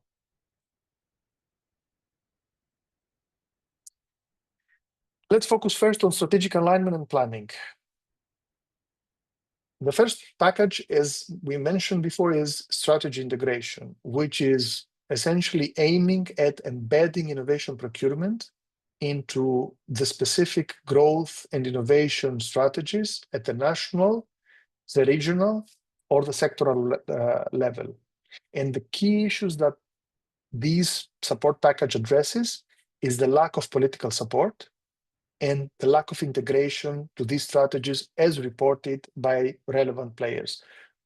Of course, we have mapped here which kinds of players, which kinds of respondents in the survey mentioned the relevant issues as priority issues. You can see here. This does not mean that this support package will only be available to these kinds of stakeholders. Of course, it can be available to all of them. We map this because we want to understand also how it might change in scope depending on the priorities laid out by the relevant types. So for example, if we deliver a strategy integration support package for an innovation procurement operational driver, we may focus more on how we actually build that kind of interaction between innovation procurement units and strategy setting bodies, right? If we want to focus and deliver this support package for a public demand driver, especially, for example, for a ministry or for a public procurement agency, it might require more syndication with political administration.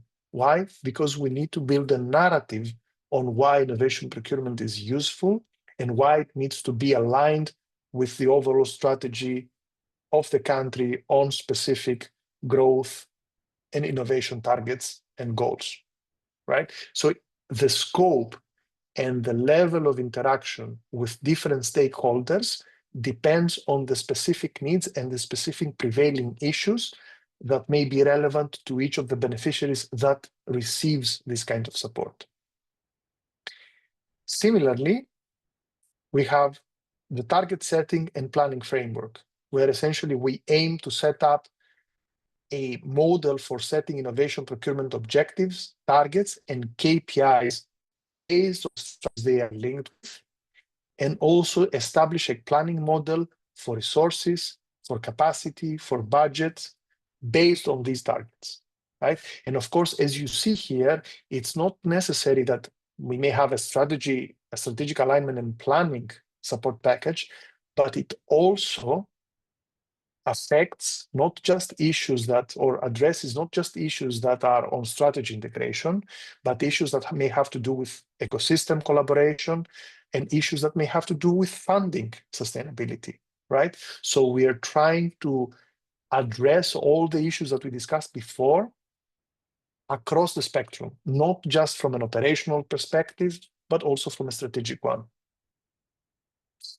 Again, this is something that is a support package of its own and can be provided. Maybe, for example, there is a specific beneficiary that says, yes, I do have innovation procurement linked to my overall strategy. I know what my, let's say, overall targets are, but I do not have the specific model to make sure that these targets are cascaded, they are translated into KPIs, they are translated into a planning model. I need that help. Then we go and offer this kind of support. On the other hand, If you lack the integration to strategy, maybe you want to have both. You say, okay, yes, I need the program team to come and help me integrate innovation procurement to the overall national strategy on procurement, on innovation, on growth. But I also want them to help me integrate also a target setting and planning framework to this whole model. So as you see, some of these support packages may be linked to one another.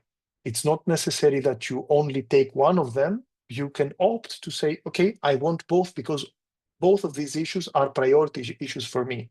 Or maybe I want help with strategy integration, but then I can figure out the target setting or planning framework myself. I do not need support on this. It always depends on the specific issues, priorities, and context that you operate under. In terms of governance and organizational design, the first support package is the governance and decision-making setup. In this, we aim to, first of all, outline the decision-making mechanism, mandates, and criteria for all innovation procurement activities, and clarify the roles and responsibilities across the value chain, right? So essentially build what we call RACI, responsible, accountable, contributing, and informed matrices, where we outline the key activities required or the key decisions required, and who is responsible or accountable for these activities, for these checkpoints, for these decision gates, so that we remove overlaps, we build in clarity, and we help everybody understand what is their role and what they need to do and do it effectively. So essentially addressing two core issues: disconnected internal units that currently exist and lack of coordination, not just within internal units, but across institutions. Again, the scope and the tailoring of this support package depends on what is the most pressing issue. Is it internal collaboration? Is it internal governance? Is it internal coordination and decision-making? Or is it engaging the wider ecosystem and collaborating between different institutions and organizations? Or is it both? The fourth support package is setting up what we call the collaboration framework. So essentially introduce rules, criteria, and topics for cross-institutional, cross-organizational collaboration based on the nature of operations of each stakeholder in that framework. And of course, outline potential roles, processes, and interaction points for cooperation. So essentially, this is addressing more the ecosystem side. How do we make sure that we build a model based on which different institutions in a specific country start talking to each other more effectively? How do we formalize their collaboration framework so they do not need to build it up based on a project or an initiative or a specific target or a specific, let's say, strategy that exists for this year but might change for the next? How do we embed agendas? How do we embed responsibilities? How do we align objectives between different institutions to make it easier for them to collaborate and speak with each other? All of these questions are questions we want to address through this support package. The next one for governance and organizational design is the organizational and operating model design. So what should be the organizational structure, especially for an innovation procurement hub? What is the capacity in terms of resources that such an organization, such an area should have, or a unit? And what are the skills? What type of capabilities should the people that are part of this unit have to operate effectively? The second is, how do we establish cross-functional practices between different units to deliver innovation challenges and deliver them efficiently and effectively? Right? Essentially addressing the issue of disconnection between internal units, but also addressing issues of insufficient capacity currently existing, right? So as you remember, we mentioned before that one of the key issues responded by public demand drivers is that the capacity we have right now is barely enough to do general procurement. So how can we actually deliver innovation procurement without a capacity?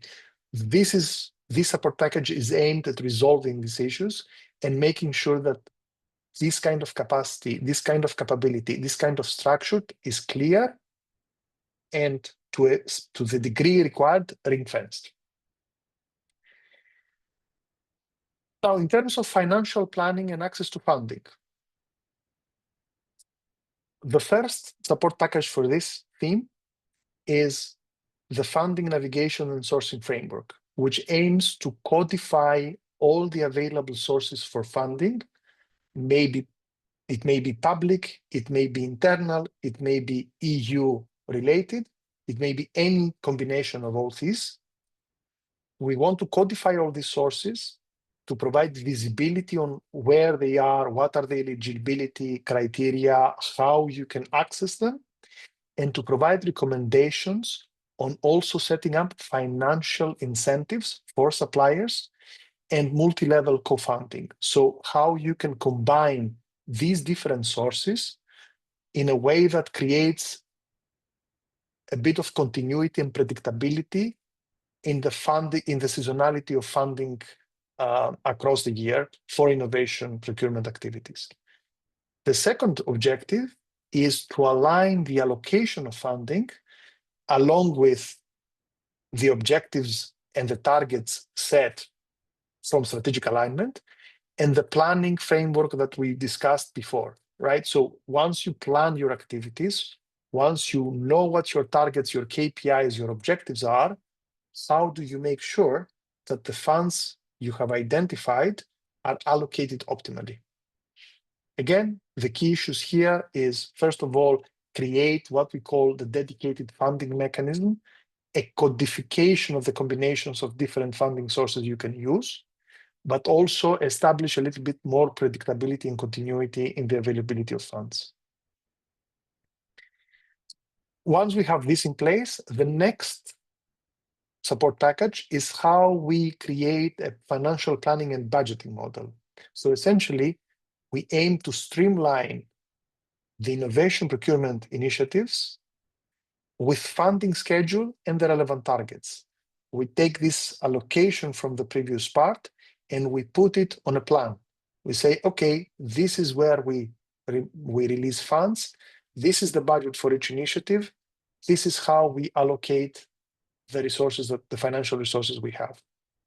This is both to address the lack of continuity, but also to address issues of inflexibility in funding rules and procedures. So give a little bit of visibility on what's coming up and understand how optimally to distribute these funds and make sure that the rules and processes to do so are flexible. So given what we've seen before, and I will get back to the list in a moment, we would like your input, right? You can go into Slido by scanning the QR code or accessing the web page, and we would like you to rank the support packages under the themes that we have that we addressed so far. So let me show you exactly which ones we're discussing. We're discussing A, B, and C. So the support packages, strategy integration, target setting and planning framework, governance and decision-making setup, organizational and operating model design, collaboration framework, funding navigation and sourcing framework, and financial planning and budgeting model. Help us by ranking them. Again, you can go to Slido. Let me go to the relevant slide, scan the QR code, or access the web page and insert the code you see on the screen.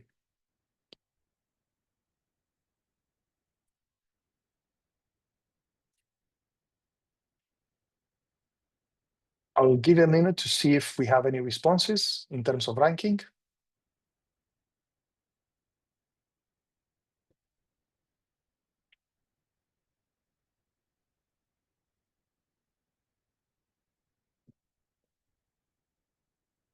It would be great if we could get a few responses here. It will also help us understand what might be more relevant, right? So far, we only have a view of what are the priority issues responded, right? But yeah, thank you. So it seems that, first of all, organizational and operating model design is the most significant. Funding, navigation, and sourcing framework, collaboration, governance and decision-making setup, and target setting and planning framework. So the top 5 seem to be the ones that are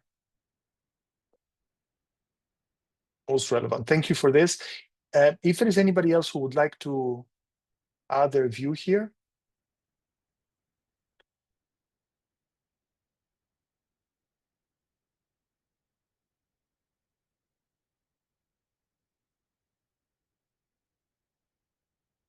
Okay, strategic integration seems again to be a little bit to gaining a little bit of head here. Organizational operating model design is still the top choice. Collaboration framework and funding, navigation and sourcing also important. Thank you. You can still keep voting. I will return back to the presentation, but you can still keep voting on this. We will keep the survey open for anybody else who wants to share their view. But in the meantime, let's go and analyze a little bit the support packages for the next 2 categories, the next 2 themes, the legal and procedural enablement and the market engagement. So starting on the legal and procedural enablement, the first support package is, as mentioned before, compliance and auditability support, right? The objective here is to clarify any legal or regulatory requirements for innovation procurement conduct and to ensure that the processes that are already in place or the processes that we have designed, if we have delivered the relevant support package, are aligned with the national oversight expectations. And this addresses both the issue of ambiguity around audit and compliance, but also the restrictions imposed by legal conditions. Give a little bit more clarity, ensure that we overcome the fear of legal repercussions if we conduct something and we are not clear about the expectations in terms of regulation, legal requirements, etc. The second is the legal and regulatory adaptation.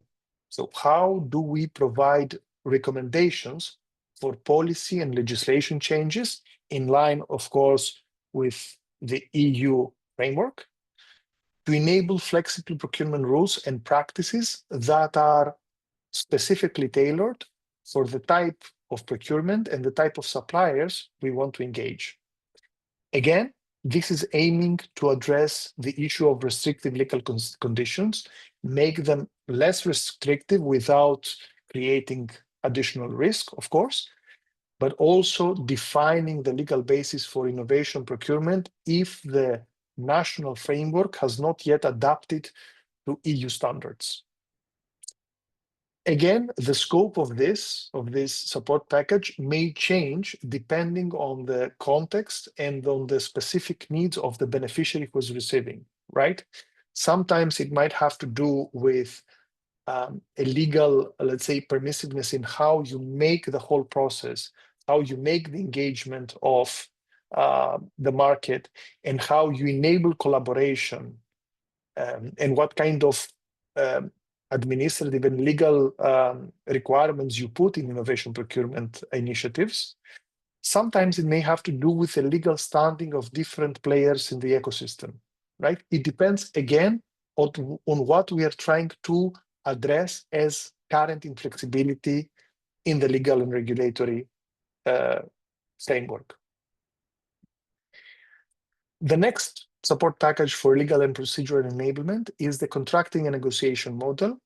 which has to do with how we modify the negotiation and the way we establish contracts to enable a structured dialogue with suppliers and to adjust to innovation procurement objectives, phases, and targets.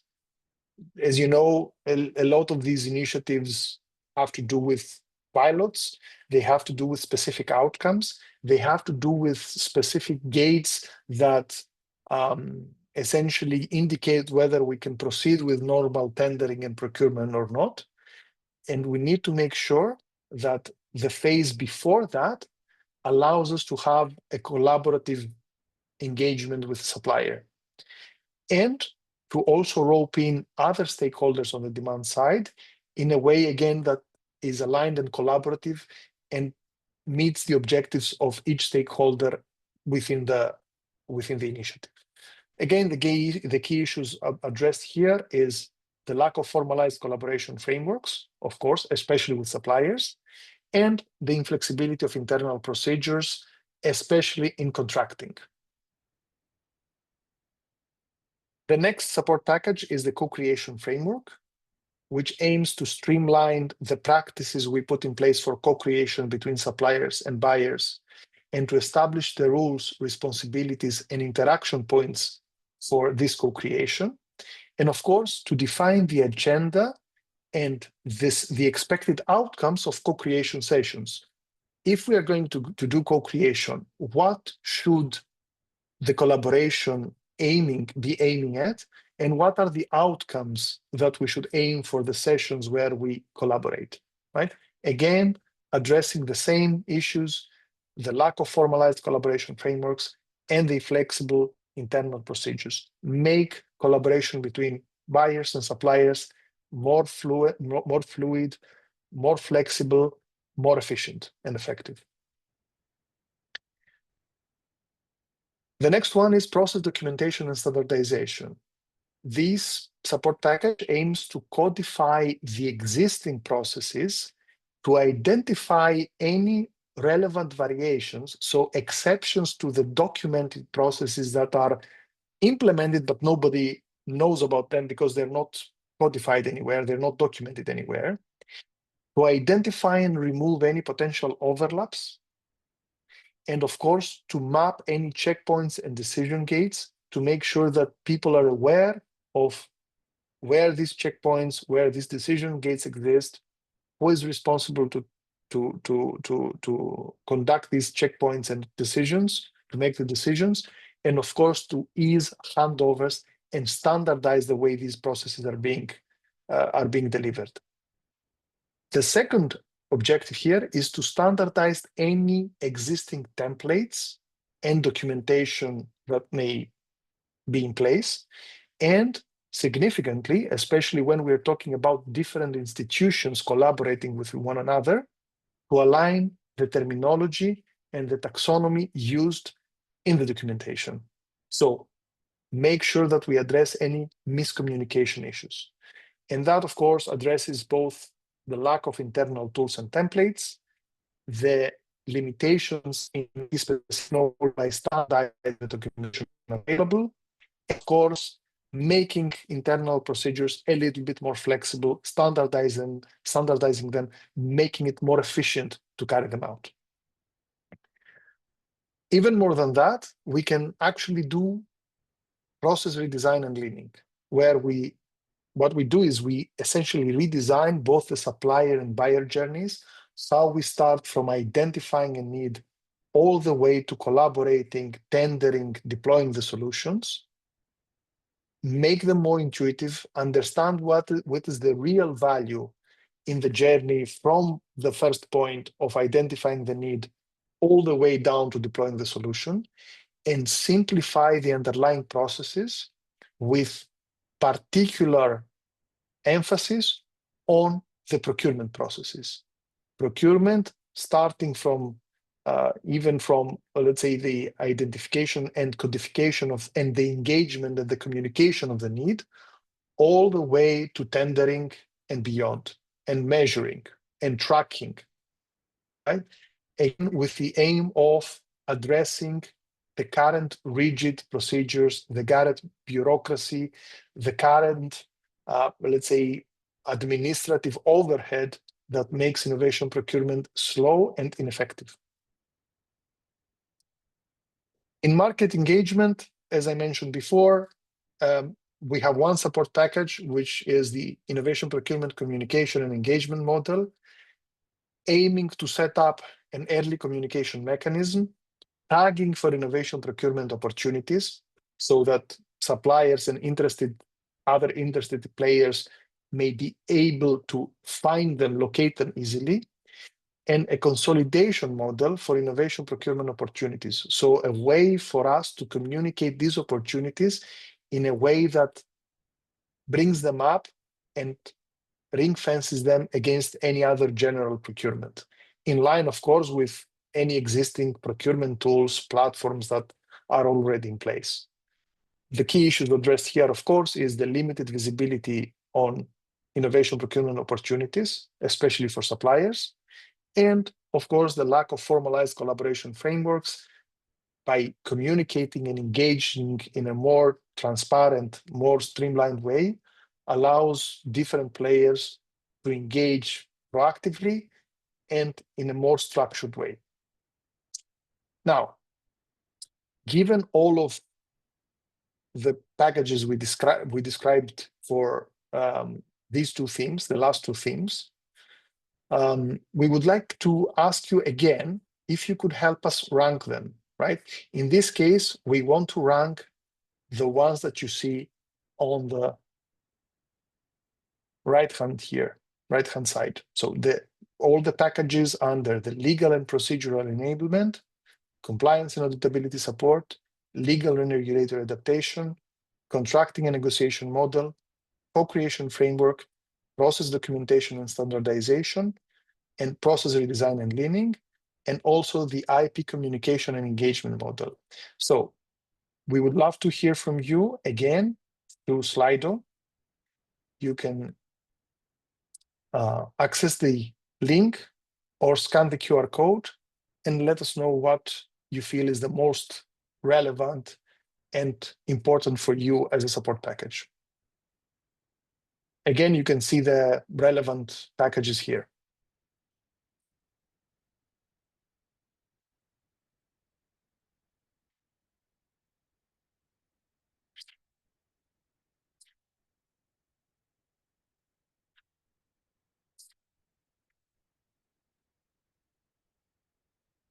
Any input that you can share with us will be very, very useful because it will allow us to understand whether these are actually relevant for you and your context. So I see that one of the key priorities here emerging is legal and regulatory adaptation.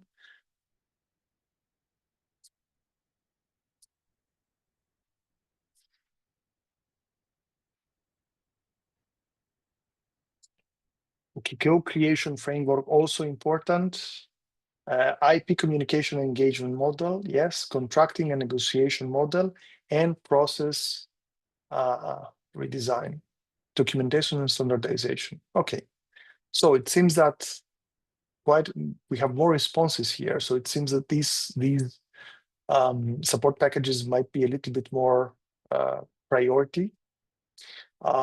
Again, legal and regulatory adaptation, co-creation framework, and contracting and negotiation model seem to be the top three priorities here, with IP communication and engagement model and process redesign and leaning being the two following. Okay, thank you very much for the input. Let's move on with the last part, which is the enablers, right? So first of all, capability and culture development. Two support packages. The first one is the leadership mindset development. Here we aim to improve the understanding of leaders, of directors, of managers on the nature and objectives of innovation procurement and the degree of their ownership of relevant initiatives, not necessarily if they are leaders within an innovation procurement unit, but also in a public authority that oversees or defines the demand for these initiatives, and also increase the engagement of leaders in cross-unit and cross-organizational collaboration. Of course, this addresses three different issues. First of all, the current disconnection between internal units by training directors and managers. We help them understand how to align internally and bring their resources and their units together. The second is the lack of coordination across institutions. Again, by building the mindset, we allow leaders of the relevant institutions to start talking the same language and understand what are the benefits for them in engaging with each other. And of course, to build the relevant knowledge base on innovation procurement for decision makers and make them understand how their role and their responsibility affects the efficiency and the effectiveness of innovation procurement. The second one is the wider innovation procurement training framework, where we aim to establish a structured framework and plan for capability building in line with the skill requirements for the relevant units that are part of the innovation procurement value chain. If you remember before, we also discussed a package on organizational design and operating model design, where we also discussed about outlining what are the relevant capacity requirements and skill requirements. Part of this is addressed here. So we say, okay, these are the skills you need to have across your unit to be able to do your job effectively. Here is the framework and the plan which you can use to actually develop these skills to build the capability for the capacity that you need, right? And this also means outlining the available training resources, both at national, but most importantly at the EU level, including any peer-to-peer exchanges. What we do not want to do, because we are aware that it already exists, is deliver the training. There are multiple different resources that already exist and offer tailored training on innovation procurement. We want to make sure that your organizations are aware of these resources, they know how to take advantage of them, they know how to embed them on your training framework and your training planning, and you do it effectively. So you have the process, you have the planning, you have all the required enabling elements, let's say, to make use of those training resources effectively. Or if you are a competence center yourself, how to actually be part of that framework for others. Essentially, how you can provide your capability building capacity and skills to other units that need this capacity. In terms of tools and infrastructure, the last two support packages. The first one is the Innovation Procurement Template Suite, which is aiming essentially to provide ready-to-use formats that function as tools to support innovation procurement delivery in a compliant way. One example might be for templates that you can issue for suppliers to be able to collaborate or to participate in tenders in a very structured way and address their lack of know-how on the relevant information that they need to provide to be part of the tenders. It could be templates that have to do with checklists on what needs to be done for innovation procurement and what are the owners and what are the timelines required for effective conduct. It could be formats for communication, so templates for communication or engagement. It could be templates for contracts even. It could be anything that standardizes and streamlines all the activities, operations, processes, which might be already be addressed by another support package, but it doesn't mean that you get all the support packages. You may still need the templates. So we offer this through the IP template suite. And of course, the key issues we address here is the lack of internal tools and templates and the weak general procurement capability by standardizing these tools. The second and last support package is the shared workspace design. Here, what we aim to do is to design a common digital workspace setup and the relevant use cases for this workspace to make co-creation easier, to simplify communication and collaboration between different units and institutions much more efficient and speedy, quicker, and to decrease the administrative overhead for processes that are overly bureaucratic. Essentially, create, let's say, if it's not already there, a space where different stakeholders can securely collaborate on any process that has to do with innovation procurement, also integrating the tools that are in place today. So, for example, public procurement execution portals, capability building tools and knowledge sharing tools, co-creation platforms, innovation challenge platforms, etc. So we want to make sure that we take into account whatever exists and we bring it together in a way that allows you to collaborate and connect with all the relevant tools that are in place effectively. Again, the key issues addressed through this support package is the current disconnection between internal units, of course, the lack of cross-organizational coordination, and the inefficiency of internal procedures. And with that last part, we will ask your input for one more time to essentially give us your ranking for the 4 support packages on the enabler part. So the support packages that you see in the right-hand side: leadership mindset and development, IP training framework, a template suite, and the shared workspace design. You can go back to the Slido survey. Here, you can scan the QR code or go to the website and share your responses. Okay, so the shared workspace design seems to be the top priority here. The IP training framework is also relevant. The leadership mindset development is also relevant.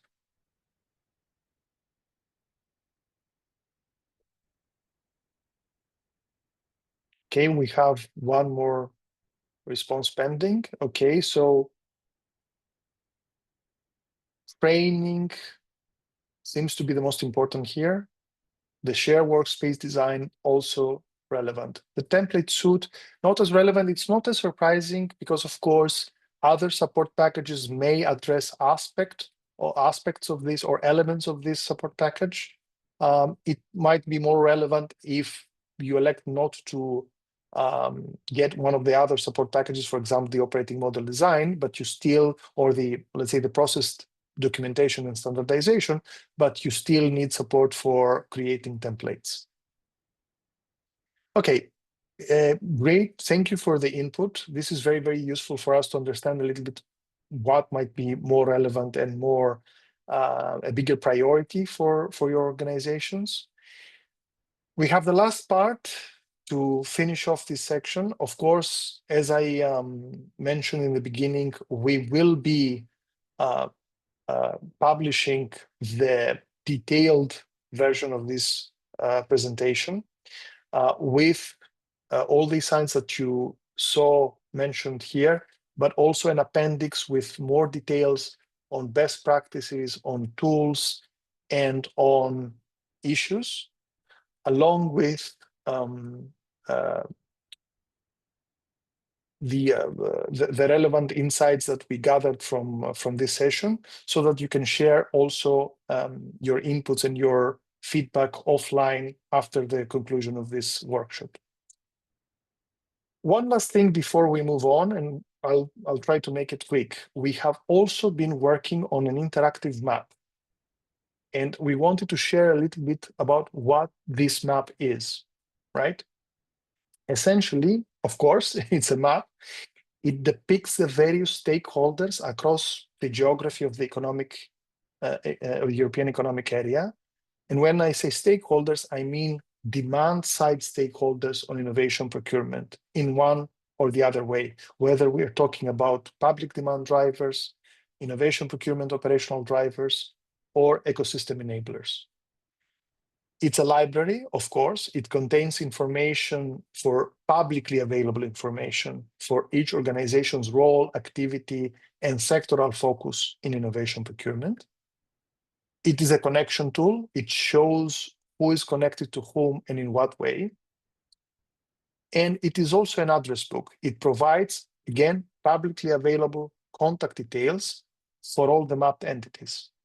This is based, of course, on the desk research, the surveys that we have, the survey that we have launched, and the information we have gathered through that. It's, of course, work in progress. So this is why we need your input. We will publish this. It's still undergoing a risk assessment to make sure that it's GDPR compliant and that, of course, we can include the information. Again, it's publicly available information, but we want to make sure that everything is compliant. Once we know that it is, we will publish it in the COP, and you will be able, the community of practice, and you will be able to access it, go through it, and let us know if we have missed something or if we need to map more connections, what connections these might be, etc. The point for this map is that it has 3 attributes to serve 3 objectives. First of all, it's visual, to allow you to identify any existing or missing players in the field and to help you facilitate partnerships and peer-to-peer exchange. It is dynamic. It can change to remain current and useful throughout time with updates and to outline the evolution of the ecosystem and the trends that we see. So today, it looks like what you saw before. In a couple of, let's say, years, it might be completely different based on who else might be active in innovation procurement in different countries.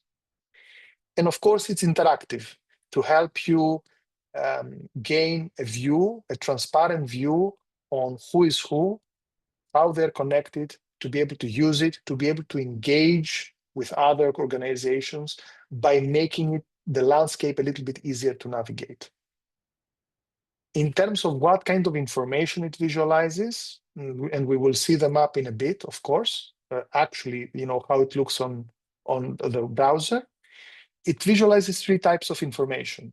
First, it visualizes what kind of stakeholder we're talking about, right? If we're talking about public demand driver, an operational driver, or an ecosystem enabler, this is indicated by the shape of each player on the map, right?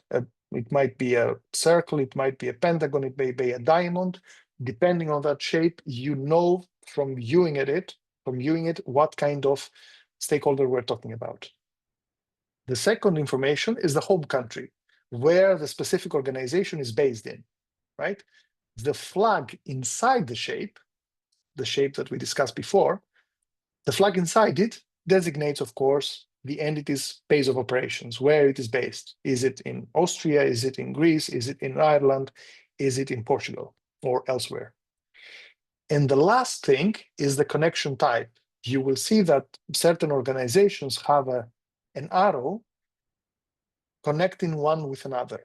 And depending on the shape of this arrow, it indicates what kind of connection we have. So for example, if we have a thick one-sided arrow, it is a hierarchical connection. It means that one entity is reporting to another. It is a unit, or it is dependent to another entity mapped on the map. An institutional connection means that there is either an enabling or a collaborative relation between 2 units that has been institutionalized. It is somehow described within the mandates or specific agreements between the 2 entities, right? It's in essence a relationship between the 2 where they collaborate systematically because of their role in the innovation ecosystem process and value chain. If it's one-sided and thinner than before, It's what we call a functional connection. It means that it's a connection between two entities where one is enabling another to do its job more effectively. Essentially, a functional connection might be, for example, a connection between an academic institution providing trainings for an innovation procurement hub or a public procurement agency. It's functional because it enables the relevant entity to build up the skills required to do innovation procurement effectively. It's not institutional because the two entities do not collaborate to hand over different activities in the innovation procurement process, right? It's functional because one of them enables the other. And then the final line, which is the dotted line, it's what we call a collaborative connection. It's a connection between two entities that collaborate in some way, either in common challenges or in peer-to-peer exchanges, without having some kind of institutional connection between them. So their mandates, their let's say their scope of work does not necessitate or prescribe that the two entities should collaborate, but they find it mutually beneficial to do so. So this is how these connection types are formed. Again, we will need your input when you access this map, and let's take a look at it and understand how it looks in actually, right? So essentially, this is what the map looks like, and you can zoom in. You can, of course, you can see that the data is sanitized. You cannot recognize who is who, of course, because again, we need still to make sure that everything is compliant here before we put any actual data here. So what you see is sanitized.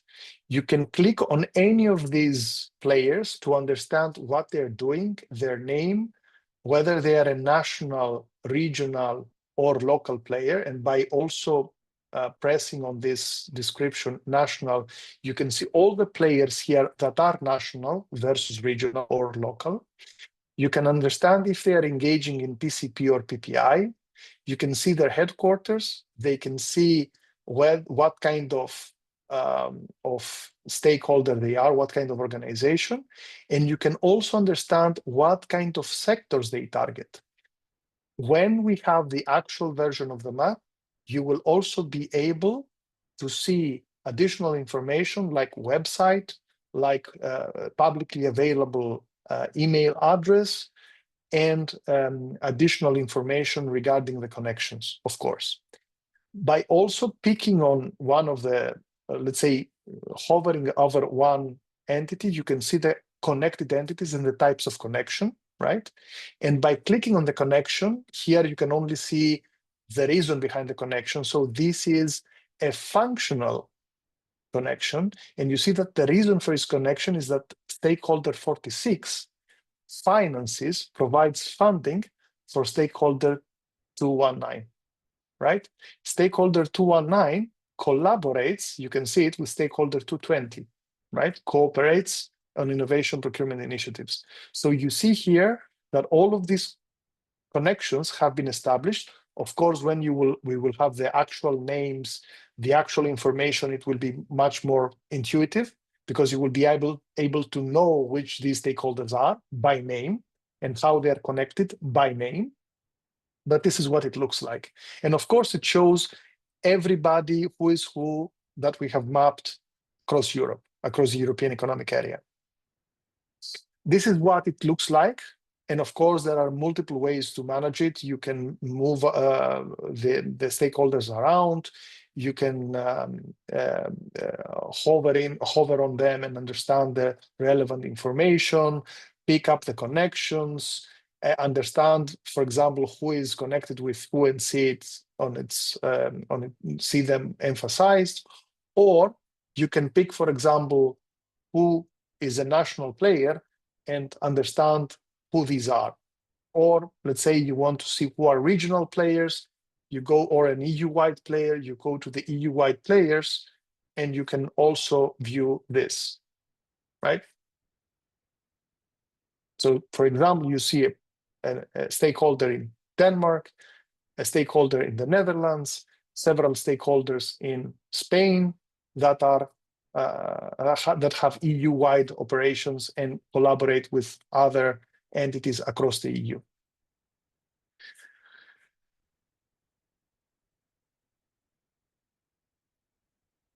So let's go to the last part, which is, of course, the closing remarks and the next steps. And for this, I would like to call on Anita to offer some final remarks before we close up, and before I share some next steps for the group.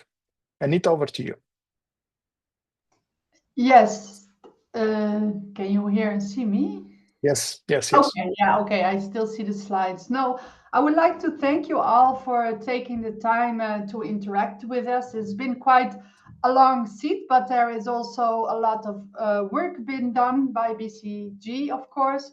And today was the first presentation of that work to you all. And so thank you for your presence. It is a first presentation. Our mapping is still ongoing. Also, the works for the interactive mapping is still ongoing. And I would like to invite you also to reach out to others that you know of that should be providing us with data. Of course, some might be now on holiday. We will post these recordings in the community, but still, if you spread the word and with the information you have today, that would be really kind. And I also invite you to share any comments you have with us regarding the support packages. So I want to thank you very nicely for being here today. And if you have any questions in the future, please, you know who to turn to. The BCG team, of course. And for everybody, I would like to already wish you good holidays. Over to you, back over to you, Yanis. Thank you, Anita. To wrap up, help us support you better. As Anita mentioned, spread the word, share with your network the mapping survey. The more inputs we get, the better. The more targeted, the more relevant the support packages will be. Second, as I said, we will share this presentation in the COP. We will upload it. You can download it. You can read through. You can go to the appendix and see the details. Help us calibrate the support. We have a mailbox. You can share your views either in the community of practice or through the mailbox. You can email us, ask anything you want. We will keep the Miro board open. We will post the link to it in the COP, so you can go in and write your comments as well. And the last part, we will be launching the interactive map in the coming weeks once we get the green light, and we will notify you through the COP. You can go in, you can navigate the interactive map, you can share your inputs, your updates on the correctness of the information, on the connections, on everything. With that, thank you very much for your time today. I know it has been a lot of content that you had to listen to. Thank you for your input, and looking forward to see you in one of our future sessions. Thank you.